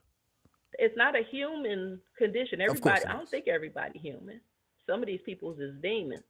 In my own opinion, I mean, you can question humanity all you want, but it goes back to what I'm saying: to work together to oppose racism, work together to oppose white supremacy, and talking about our crime and the inequalities that we experience in regards to, the disaggregate number. We three times this and three times that. We should be working against that. We should, as a people, we should be saying, it's not too many of us left. We got to quit killing each other instead of saying, what about the white people? This make us look bad. Okay? And that's all I had to say. You have a good day. I Be appreciate good, it. Emmanuel. And of course, I don't agree with her, but I appreciate her calling. Well, I don't agree with everything that she said. I did agree with some of the stuff she said. Blade, Hey, buddy. how you How's it doing, going? sir? Hey, that was a good, I guess, lecture or debate. I agree and I can go along, but I cannot agree and go along to hear a lecture from somebody that hate black men. Just point blank. I mean, I'm not trying to be funny. This is my opinion. Every time I hear her, it always come down to she hate black men. It's all right for and she's a hypocrite and she contradicts herself. She wants the black community to be muzzled, trampled down, and watched by white people. But then, in the same breath, she gonna say we should self-check ourselves. Which one is it? She says that we are being genocide. She quote white supremacy, but if I was colorblind, I could have swore I hear a white woman on the phone. I mean, it makes me throw up. Somebody try to lecture to you when really they hate black men. And I'm not gonna mention this guy's name. He has a podcast. I heard him 3 times, and I couldn't listen to him no more because I'm tripping off these people that lecture us, and when they hate somebody and they need therapy. There's one guy, I'm not gonna mention his name, but they don't like their father, but you're always talking bad about your father. I mean, I'm beginning to hear a lot of little Charleston whites on the internet and on the phone. He's a self-loathing, hate black people. The airways are being saturated by these people trying to lecture to black people, and they don't even like black people. It's begin to be sickening. Make me want to barf every time I hear them. They ramble and quote statistics and whatever, and then when you get down to it, it's almost like a preacher. Preach good, but at the end of their sermon, they're bumming for money. I don't want to hear Negroes lecture to us and don't like black men. Can I say I don't know that I agree with your assessment? Well, that's my assessment. That's my opinion. Okay, and I don't know that I agree with it. And if you can't hear it, something's wrong with your hearing. Okay, I don't know that I agree with it. I would say I honestly don't believe that it's that they don't like black people. I don't believe that's the case. I believe your last that there caller don't like black men. I don't necessarily believe that to be the case. Every time she quotes statistics, somebody being killed, she's saying they're being killed by black men. But again, I don't think that's because she hates black men.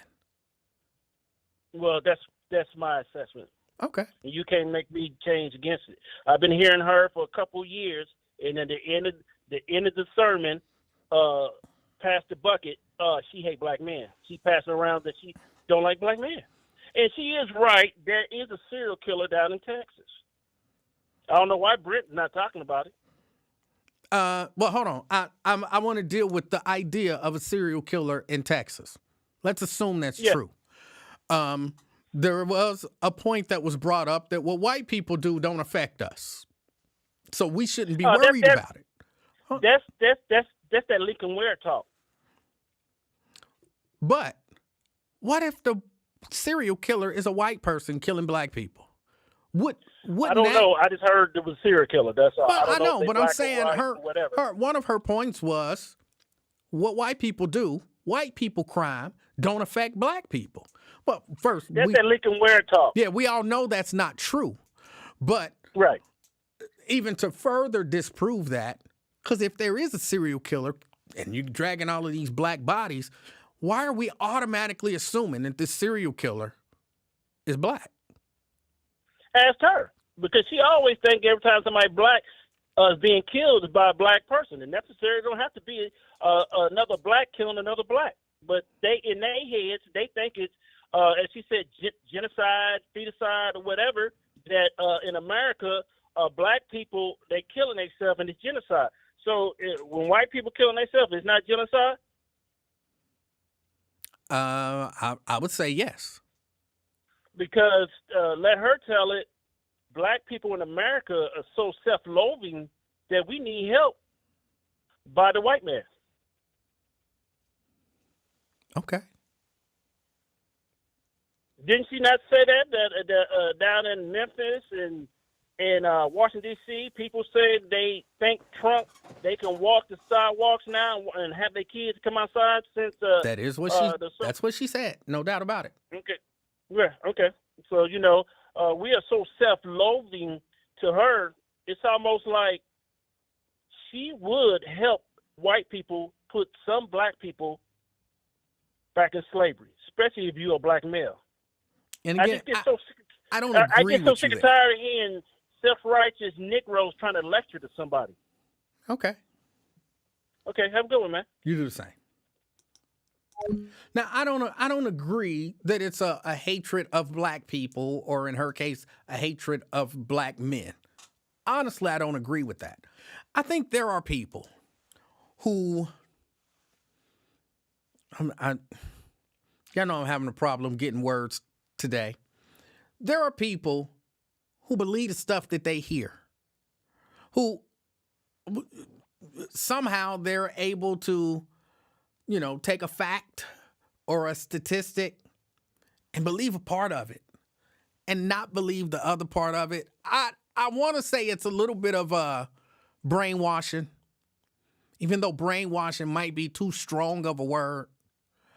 But I think if you've had maybe some bad experiences and then some, so you do have some level of bias, and then someone shows you statistics to reinforce that bias. It's not, I hate these people. It's, these people are in such a bad condition. They hate each other so much. They this, they that, because you believe the stuff that's being fed to you. You believe, hey, it don't matter what white people do. We're bad. Because you're presented with nothing but bad information about black. I mean, for real, think about it. Just think about it. If I present you with statistic after statistic after statistic about bad information about black people your entire life, and then you have a few bad experiences with black people, and then it reinforces what I've presented to you over and over and over, and I give you no bad statistics about white people, or if you get a bad statistic about white people, I tell you, don't, just ignore that. That's unimportant. I am planting an idea in your head that black people are bad. It don't mean you hate them. It just means that you believe what's been planted in your head your whole life. And then you have all of these other people, because there's a whole, Like I said, it is a common thing. Black people kill black people all the time. You say, but white people kill white people too. Well, we ain't worried about them. That's not accidental. And there's an entire culture of, it don't matter how bad they are. We should only look at how bad we are. It don't matter how many bad things they do. It couldn't possibly affect us because we're so much worse. Now, I know some of y'all would say, Emanuel, you're describing self-hatred. And maybe that's what somebody wants to call it. I'm more leaning to the brainwashing aspect of it. And I can love my people, but have been so brainwashed to believe that they're the worst people on the planet and that they're the only ones that really need to be saved. And so I'm working as hard as I can possibly work to save my people because I love my people. But it don't mean I hate them, but I've been brainwashed. Hold on a second.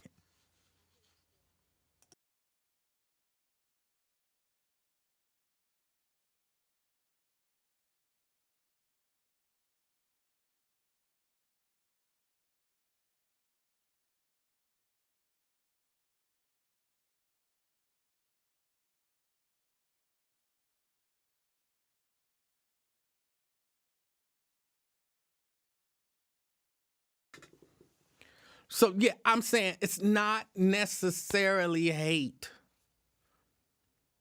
It's kind of misguided love. If that make any sense. If you believe that any bad that anybody other than black people do is unimportant, don't even speak about it. It couldn't possibly affect us.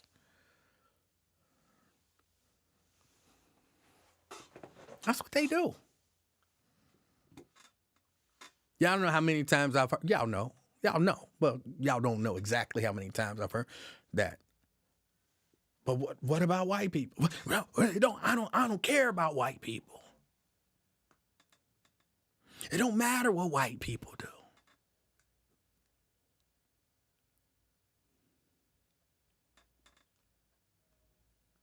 I'm the boogeyman. White person doing the exact same thing. We don't care about that.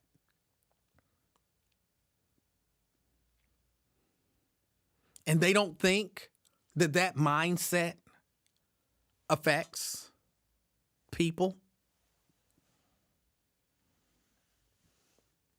But I believe they genuinely believe it.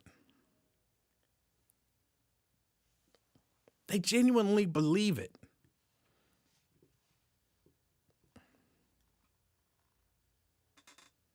Lonzo Clark says some black man did her bad back in the day, and now she's mad at all of us. I mean, that's possible, but that don't mean she hate us in the, sense of that type of, like, I hate black men. But something might have happened that reinforced what I'm calling that brainwashing. I don't get the feeling when I talk to her that she hates me. I just get the feeling that we have a fundamental disagreement about the importance of looking at everything equally.